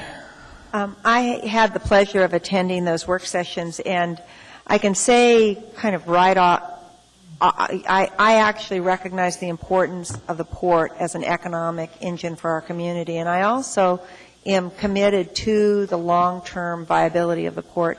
I am a little concerned that Mat-Su is expanding. I think that the governor's in a position to make that happen, and I think we have to be very, very smart about taking care of our port. I think it plays an important role for us. That said, I have based on the testimony tonight, I have some questions and am thoughtful and appreciative of the things that were raised. When we had our work sessions, I don't think anybody mentioned geotechnical, and I guess I have some questions for Mr. Sheffield, if you could answer them. Mr. Sheffield, do you mind? Mr. Sheffield, are you here? Yeah. Okay. I have some questions regarding some of the points that were raised this evening that I'd like to clarify. And while you're coming down, I will say that, it's interesting. We had the senior citizens here, and I think we talked to them for 30 minutes about $50,000, and we're looking at $750 million, and it's possible for us to move pretty quickly on that much money, so I do want to take a little time. Mr. Sheffield, can I ask you a few questions? One is what is the status currently in terms of the geotechnical analysis at the port? The geotechnical review by the port and its consultants and engineering companies that have been on the job on the geotechnical efforts. And this has been going on for 4 or 5 years now. I think I need to take you back to the very beginning, but I'm just going to be very brief. I'm interested in the Geotechnical Commission's request for an independent analysis. And we have done all of that. Is that complete? And we have an appointment to appear before the Geotechnical Commission, the Advisory Commission of the municipality, on May 27th. With an independent study? Is that completed? With the full studies that we have done, and the third review, which is done by an engineering company here in Alaska, as well as their consultants outside. And okay. So that's. I'd like some clarification. It's my understanding, based on testimony, that the Geotechnical Commission has asked for an independent geotechnical analysis, not paid for or not sponsored by the port. Now, has an independent geotechnical analysis been completed that's different than the one that you initially generated, or that is done by a different party than the group that you initially worked with? Well, we think so. I don't know that the GAC would agree with that. Any opinion you get, somebody's going to have to pay for it, and we're the only one that we have to initiate that, and so that's very difficult to do something totally independent. We have our engineering company bringing our geotechnical and our phasing plant engineering to 100% engineering, has employed another engineering company outside in the lower 48 to review their findings, and then they then have to work with and deal with our consultants that have been on the job from the very beginning. And so we've done a lot of work on this, and we're not out to build something that's not going to work, by the way. And we need to be, I live here too, so we need to make sure that it's right, and we feel that it is. Have you been back to the Geotechnical Commission with that information yet, and have they evaluated it? We've met with the GAC, I think it's been 3 times. Have they evaluated the information and approved it? Have they what? Evaluated the information and approved it? They have evaluated the information. They had questions. And so we're going back to them again on May 27th to appear before them with our final geotechnical results. And I have another question for you, if you don't mind. Sure. By the way, I have Diana Carlson here, who's the program manager for the entire port, and sometimes understands geotechnical a lot more than I do. But okay, well, I'm happy to have whoever you think is the best person to answer the questions. My second question is, in light of is it true that the actual tonnage has gone down in the last year at the port? Yes, it is true. It's gone down about 700,000 tons. And the reason for that is that Flint Hills, who delivers fuel from the refinery up above Fairbanks at North Pole by rail down to Anchorage, stopped making naphtha.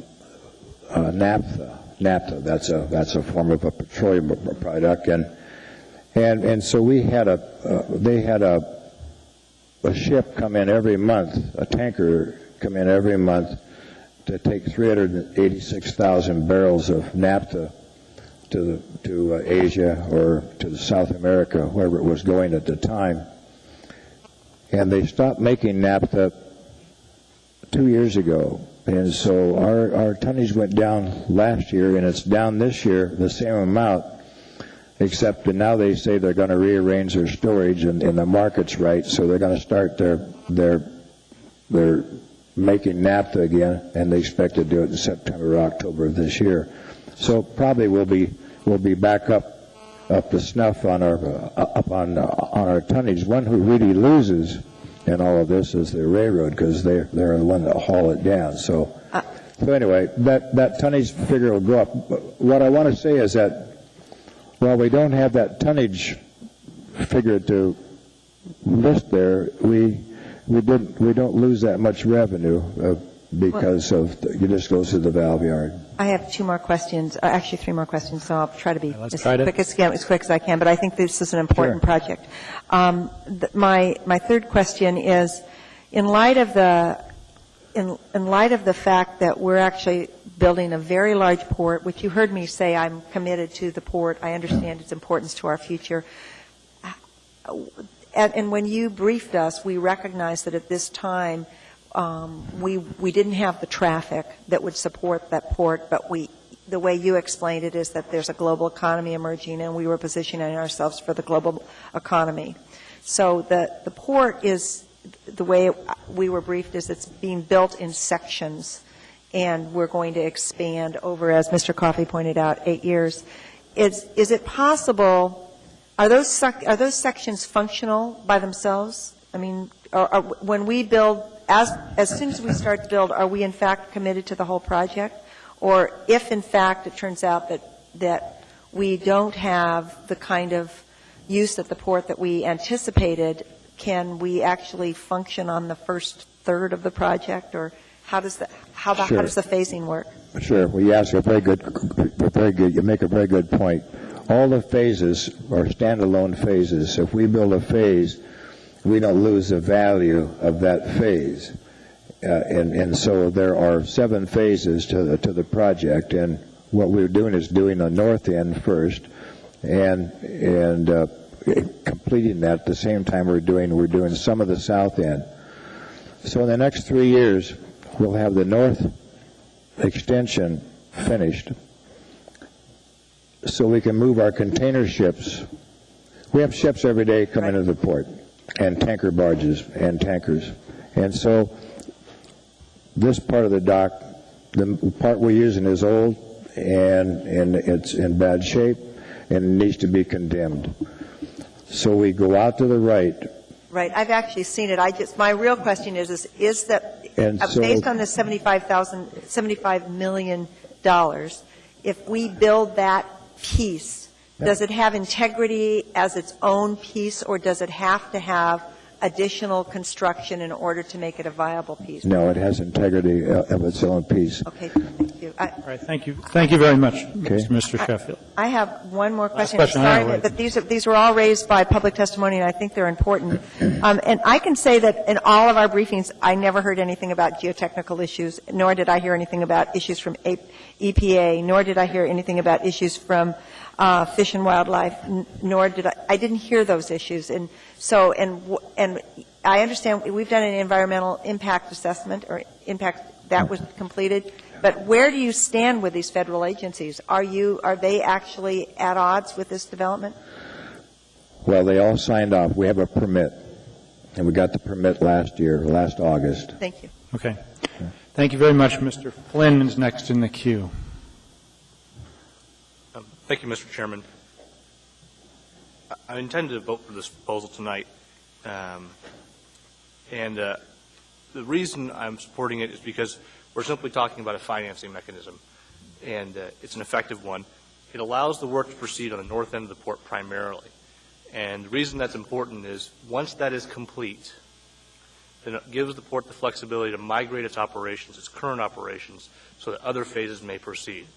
And we may choose at a later date not to proceed with those phases based on finances, based on geotechnical issues, other factors, but it allows the port to continue functioning. I happen to be one of the parties contacted during the environmental process, and the question was posed, could you move all Anchorage port operations to, for example, Seward? And the answer is yes, but the cost would be so high that you would lose the ability to actually move forward on the capital improvements at the Port of Anchorage, and you set yourself up with the risk situation that we had before 1962 or 3, and set yourself in a situation where if you do have a major earthquake, you no longer have access to the Anchorage market. As I said, this first piece affects the north end of the port, and It is my understanding that that's the most stable geotechnical area. I do also have questions about the sheet pile design. This will be a good test bed. This will allow us to build a piece and see if it actually works. If it doesn't, it allows us to go back to the drawing board and consider other designs for future phases. And finally, the advantage of this piece is it will allow us to use larger capacity vessels than we currently have, which increases efficiency and lowers costs, shipping costs to Anchorage consumers. Thank you for your time, Mr. Chairman. Mr. Birch. I intend to be supporting this as well, and I did want to thank Governor Sheffield for taking the time to follow up with me on the questions that I'd raised during the initial introduction of this ordinance. I think it's the key aspects for me are the incremental nature of the work and the fact that we can phase it, as Assemblyman Flynn has mentioned, and the Governor certainly has alluded to. Additionally, the design aspects have been of some concern to me and to others in the professional community, and I appreciate going back to the Geotechnical Committee and making sure that that design is validated. But I think it's an important project for the community, it's an important project for the state, and I look forward to putting this funding mechanism in place to encourage that development. Thank you. No one else is in the queue. I have a question. All right, go ahead, Dr. Selkirk. I have a question for the administration. Is this project required to be approved by the Geotechnical Commission?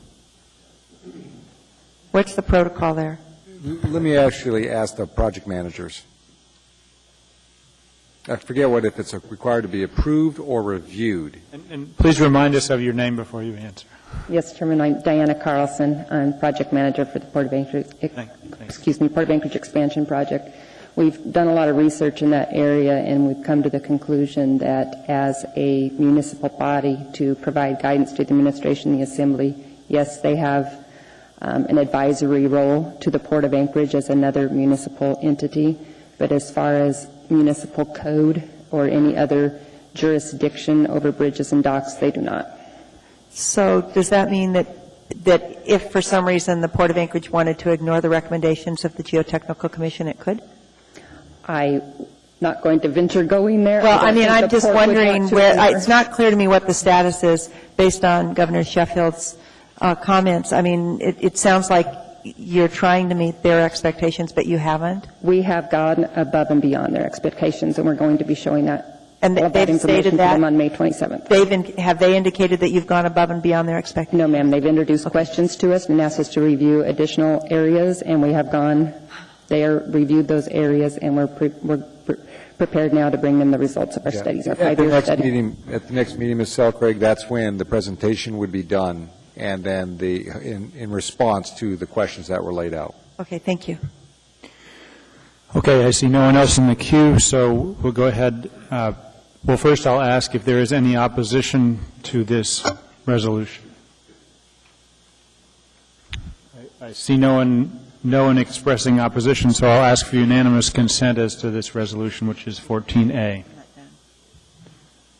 And I'm hearing no opposition, so we have approved this unanimously. I'd like to make a comment, and that is that when this comes back, I will be passing some questions on to the Port that I think we need to address in terms of its future capacity to attract ships and tonnage, and also geotechnical issues. So for the next phase, I think our work sessions really need to be focused on, and also environmental issues. I think we really need to have a discussion about how we're going to proceed. So we're with you tonight, but I think the questions that were raised here tonight really need to be addressed in our next work sessions with you. Thank you. That brings us to item 14B. And actually, before we proceed to 14B, I would just note for the rest of the body and the audience here, we're already 10 minutes after 9. We have a long agenda, and the administration has identified certain issues that we need to make sure we reach tonight. 14B is one of those, so we're going to take up 14B, and after that, I'll entertain a motion to reorder the business of the day to make sure that we get through all the things the administration wants to make sure we take up. But we are now on 14B, a resolution of the Municipality of Anchorage appropriating $1,300,000 in 2007 State of Alaska reappropriated legislative grants per Senate Bill 53 to miscellaneous capital project pass-through fund 409. Waive reading. Thank you. The public hearing on item 14B, AR 2008-57 is open. Anyone wishing to testify on this, please come down. Anyone at all? Hearing and seeing no one, the public hearing is now closed. What's the wish of the body? Second, somebody, whoever seconded, to push the button. I pushed the button. Thank you. Ms. Osiander, if you want to speak briefly to your motion. Actually, you don't need to. Anybody? Urge support. All right. Again, I will ask if there is any, I will ask for unanimous consent. Is there any opposition to AR 2008-57? Hearing and seeing no opposition, that matter passes unanimously. Then I would, Dr. Selcraig, I would ask. Have to get to that. Yes. I would ask that you, for a motion to reorder the business, a motion, if you could move to reorder the business of the day. I'd like to reorder the business of the day. And start with, we'll take up item 14D, 14E, 14G, 14H, 14M, and 14O. I propose that motion. Is there a second? Second. Any opposition? Well, point of personal privilege, could you repeat that? You went pretty quick. Sure. So we can all write it down. And I appreciate being told to slow down. Okay. Start with 14D, which is the IBEW contract. Yeah. 14E, the operating engineer's contract. Yeah. Just the letters will do. I got it. Okay. 14G as in girl. Thanks. 14H as in Harold. Thanks. 14M as in Matthew. 14O as in Oscar. Okay. Thanks. Thank you very much, Ms. Osiander. 14D. So that brings us to 14D as in Delta. Point of clarification, Mr. Chairman. Mr. Chairman. Yes. I had a question about the subversive funding on 14N. Are they necessary, needing that appropriation tonight, Mr. Abbott? Yeah, go ahead, Administration, if you could respond. Mr. Chairman, action in 2 weeks would be satisfactory. But if it doesn't happen by the end of April, they'll be out of money, though. Is that? They need action by the 29th, but they don't need it necessarily tonight. So if we run out of time tonight, it's one of the items that could slip to the next agenda. Okay, just maybe if, through the chair, we could revisit that later on this evening to see if it's a way to do it. 29th is getting pretty full, so thank you very much. And Mr. Starr, I'll make a note, that's 14N Nancy. I'll be more than happy to perhaps move that up as well. Okay, the public hearing on 14D Resolution AR 2008-55, a resolution approving and ratifying a one-year wage and retirement benefit opening for the International Brotherhood of Electrical Workers Local 1547 is now open. Anyone wishing to testify? Anyone at all? Hearing and seeing no one, the public hearing is now closed. What's the wish of the body? Move to approve. Is there a second? Second. It's been moved and seconded. Dr. Selcraig, do you want to speak briefly to the motion? I think this is a fair contract. I think it's particularly interesting of the very last line on the third page states in regards to their retirement benefits, it says this is the first increase in years for retirement benefits. The retirement benefits increase during this time is less than what MOA's a position receives. And what's important is that these benefits haven't increased for 24 years. So, I mean, I find that pretty dramatic, and it's not a huge increase. So I think it's a fair contract. It's been negotiated through the administration and with the union, and I'm going to be supporting it. Mr. Birch. I will not be supporting this contract. One of the concerns I voiced yesterday afternoon, actually in this very same chamber, with our Municipal Light and Power and Chugach Merger Committee, was the consideration there that a large number of the employees that would be potentially impacted by that prospective merger are in fact employees that would be covered under this agreement. One of the issues and concerns that I had under the work rules provisions are how that merger could happen and making sure that this document is in fact modified to the extent necessary to enable that merger to move forward.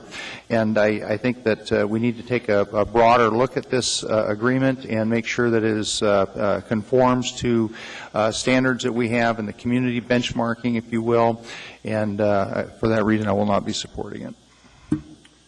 Mr. Coffey. Thank you, Mr. Chairman. I'm looking at the next to the last page of the material that's attached to item 14D on this. And I just want to note this for the record. This is a one-year increase in the existing contract, which is a reopener. We don't have to do it. The contract stays in effect whether it's done or not.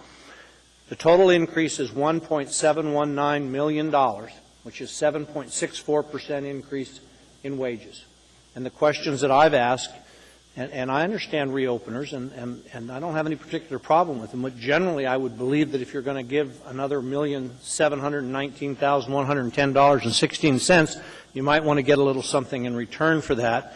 And the arguments that I've seen presented in the both in the press and here do not convince me that the municipality or the taxpayers, for that matter, have gotten anything here other than the opportunity to pay more money for the services as they currently exist. So I will be a no vote. Thank you.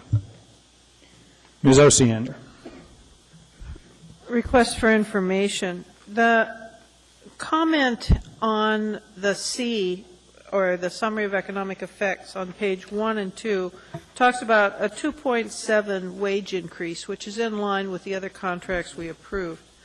My concern is the last page of the document, which shows that 7.64% total increase in cost. Could you speak to that? Someone with the administration? I'll start, and the ER staff can back me up if there's any questions. Mr. Coffey, when he described the 7.4% increase in total compensation, was talking about the combination of the benefit as well as the wage adjustments. The wage adjustments are the 2.7%. The benefit contribution, the employer benefit contribution, we've proposed would be increased from, excuse me here, it's $367 to $6, and that will bring ML&P will still be the cheapest major employer of IBEW employees in terms of a retirement contribution, but we will sort of be at least within sight of the other major employers, Chugach Electric, the National Electrical Contractors Association, et cetera. MEA, all of those will still pay more. So yes, the math is correct on the C. The total impact on wages and benefits is the 7.6. The wage only is 2.7.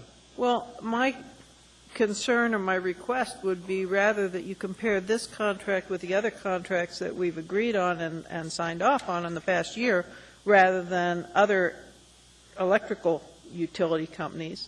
It seems more relevant to compare this with the other municipal employee contracts. This is a significant, we're to retirement benefit increase from $367 to $6. Isn't this significantly more than you've given any other bargaining group? I can't speak. I don't know that we've. I certainly don't have available to me today the benefit increase blended with the wage increase associated with the recently approved Teamster contract. Okay. For the comparison that you're looking for, I understand the comparison you're asking about, and there were benefit changes associated with that contract in addition to the wage adjustments that were approved. So there would be a number that would be greater than 2.7.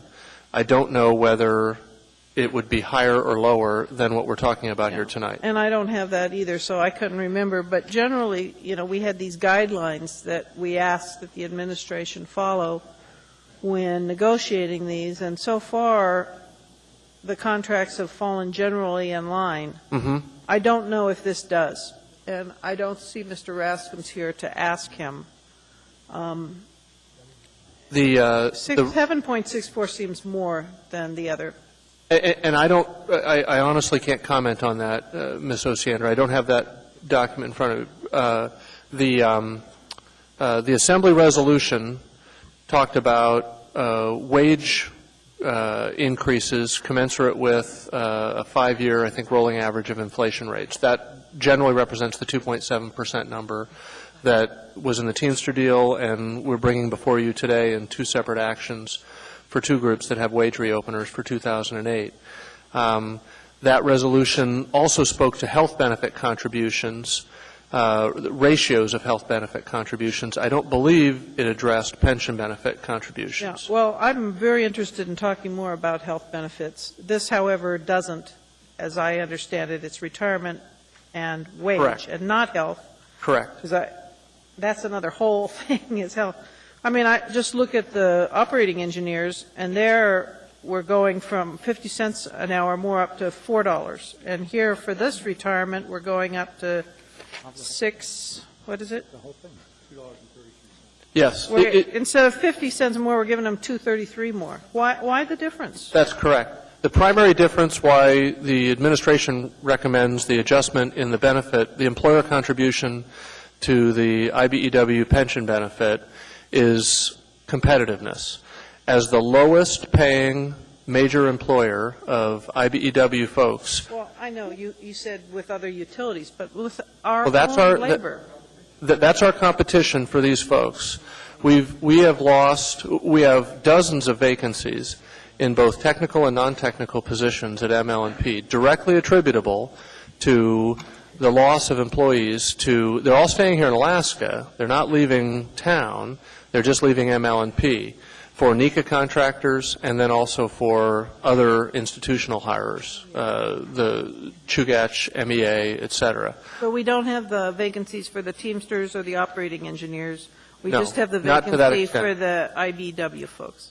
At this point, our greatest single hiring challenge of technical employees, trade employees, is IBEW technical staff, citywide. I'm talking about craft hands now, okay. Operators, plumbers, IBEW, et cetera. So there's maybe 1,000 of those folks working for the city between the utilities and general government, and IBEW is by far the area that we have the hardest time competing with other employers. Well, as you know, I've supported you on all of these, and I think generally you've been in line with the guidelines. To my mind, this stretches it quite a bit, and so I'm having trouble. Okay, thank you. Mr. Coffey. Thank you, Mr. Chairman. For the administration, you mentioned general government and otherwise, and there's 1,000 members 1,000 employees that are IBEW represented. Is that correct? No, sir. Craft or trade union represented folks. I was comparing IBEW to other craft employees, and 1,000 is my estimate of the total percentage of the municipal workforce that's represented. Teamsters, plumbers, pipe fitters, all of those. Exactly. Okay. And that's I think I'm looking over at the ER folks. I'm within a couple hundred, one way or the other. Is that of the technical folks? I mean, I know IBEW represents people who would not necessarily be electricians. That's correct, right? Correct. The entire ML&P represented workforce is IBEW members. I understand that. And this is strictly ML&P. This is it would only apply there, or does this apply across the board to all representatives? It applies to all ML&P, all IBEW employees in the municipality. Okay. And there's, I'm going to say, about 25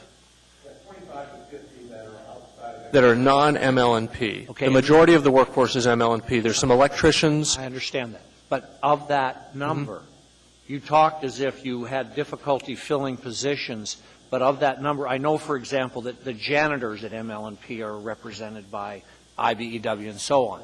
That's my understanding when we were doing the business with the new facility that was proposed there some time ago. I don't know. It's troublesome to me because It's a wage reopener. It's done strictly on the basis of a one-year deal that's not necessary, because we do have an existing contract that if we would have said no, or had the administration said no, they would have continued in the old fashion until 2009, right? Well, they would have, it would be subject to arbitration, and there would have been a process for them to bring that forward. They have the right to insist on bargaining during a reopening period. Yes. If we reach an impasse, Yes. which is, I think, what you're describing. Yes. There's a process for resolving an impasse when we have non-binding arbitration involved, when we have employee groups like IBEW. So, yes, there is a process. The city, as one party to the negotiation, could have sought a different outcome. We could have gotten to impasse, I suppose, and that could have come to you through the impasse process. But instead, we reached an accommodation. It certainly wasn't what IBEW recommended, but we believe it's a fair compromise. Well, with non-binding arbitration, all you would have would be a situation where it would come to us, right? Ultimately, we'd go through a mediation process, and then it would ultimately come to you all. All right. I believe this contract expires 9/31 of 08. So we're talking about this contract will be good for the first 3 quarters of 2000. This wage opener is January 1, 08 to the expiration of the contract in September 08. correct. Right. And then it will be probably be the baseline for next year's contract, one would assume. I don't think we would start That's the normal course of business, yes. Thank you. Mr. Gutierrez. Thank you. Mr. Chairman, to the administration, forgive me, I'm playing catch-up a little bit here on my first night. I heard a number bandied about that it's been 24 years since this bargaining unit has seen an increase in its retirement contribution.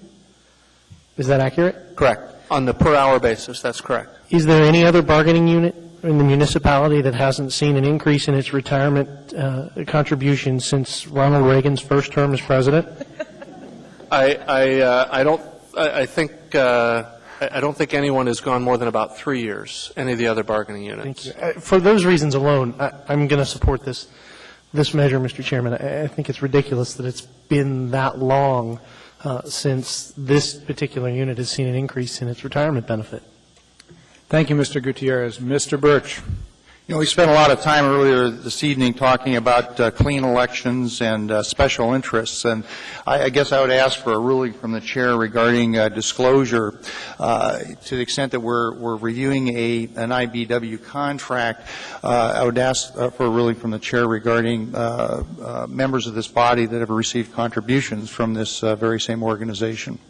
I don't think it has never been. I appreciate your question, Mr. Birch, and it's a reasonable question. I'm not familiar with any set of circumstances under which this body has ever taken that pattern of disclosing at public hearings or actually during the course of debate who we received contributions from or not.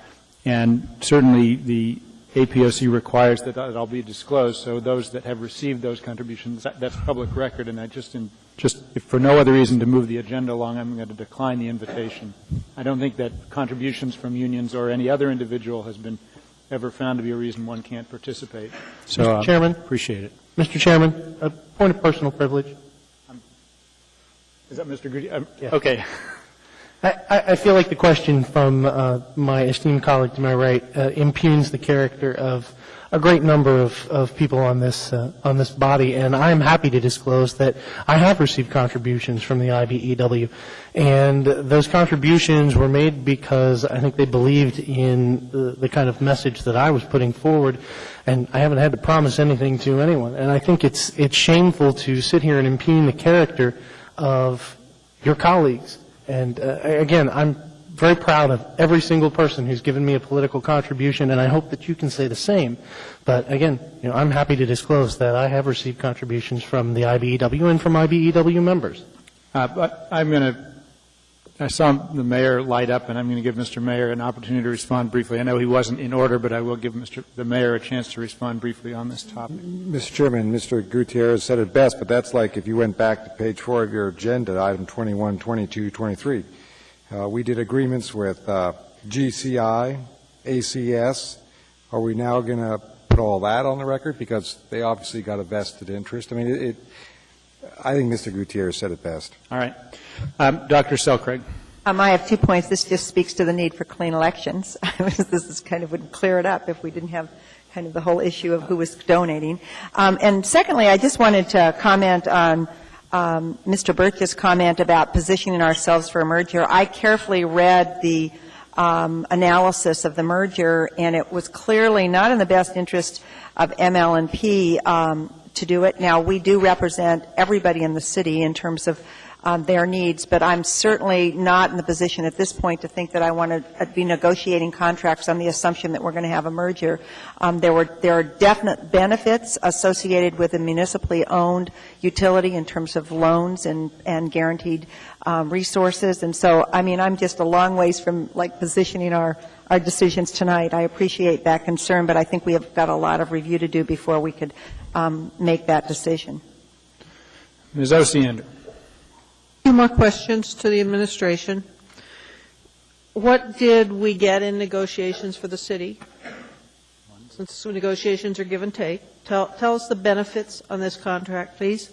And secondly, how many vacant positions do we have, since that seemed to be a main impetus for the 7.6% increase? I'll answer the first question, and I'll let Mr. Posey do his best to come up with an answer for the second in terms of, and he's probably only going to be able to speak to ML&P at this point, and probably not for the 40 or 50 other IBEW employees elsewhere in the city. From my perspective, the benefit the city received is a competitive wage for an important workforce. There were no... So the vacancy factor. Our ability to hire and retain employees. The wage reopener was limited specifically to the subjects that are before you today. We did not have the opportunity, we were not guaranteed the opportunity in the reopener to address other subjects. So this was the limit, basically, of the bargaining, and within that scope, I believe we achieved a reasonable compromise with the bargaining group, and met both the utilities' needs and the other city employers' needs, as well as the union members. So the compromise was just in the dollar amount of the increase? Correct. Is that what you mean? Okay. And Mr. Posey can talk about the vacancy. Through the chair, Ms. Osiander, our current vacancy factor is about 10%. And to speak to what that means to us is our objective is safe, reliable, and affordable power. Here lately with our technical folks, those that are covered by this particular contract, over 20-some people down in the lineman type category and some of the engineers. Some of them have been leaving and going to the NECA organization so that they can, their benefit package includes $9 for the same thing that we were paying $3-something for. Jim, explain NECA. So, explain what NECA is. NECA is the contracting independent, basically folks who hire from the hall for contractors, and they pay their employees when we have to hire them back.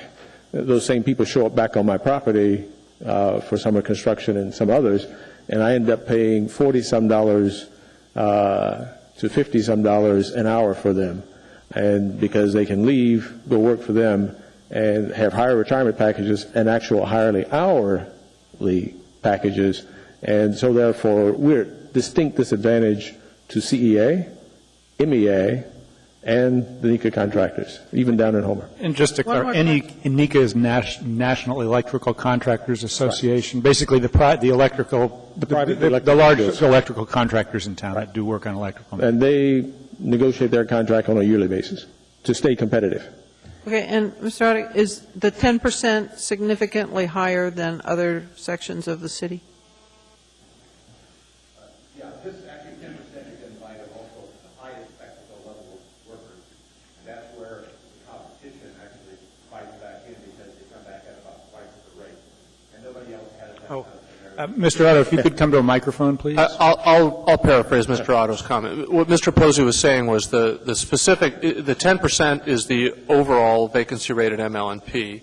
Within the specific lineman and engineer skill sets, I venture to say that's probably closer to 15 or 20%. And what happens is those employees will either leave ML&P, go to work for a NECA contractor, City Electric, whatever, and then they'll come back. We'll have to hire them back as contractors. They'll work on the same things they might have worked on as an ML&P employee, and we'll just pay them the NECA rate, which is higher than what they're paying. And the percentage is higher in this unit than most of our units throughout the city. Thank you, Mr. Mayor. That was my question. Yeah, we're looking at general vacancy rates, and you all saw some of this during the budgeting process, so 3 to 5%. Thank you. That was my question. All right. I would encourage, we've got 3 more in the queue. I'd encourage folks, if there are questions, ask questions. I'm not at all convinced, unless people have doubts, we don't need to necessarily argue the points. I think people are pretty clear where they are. But go ahead, Mr. Gutierrez. You're after Mr. Birch has a question. Oh, did you have a question for Mr. Posey? Mr. Birch had a question. Oh, no, I was just following the queue. I understood that. How does it work if you have a question for somebody that's testifying? Just go ahead. Okay. Thank you. Throw something at me, and I'll know you're asking a question for him, and I'll be my best to respond. Mr. Posey, the $1.7 million increase, which is about, as mentioned, about 7.6%, which is about 3 times the CPI over that period, and the guideline.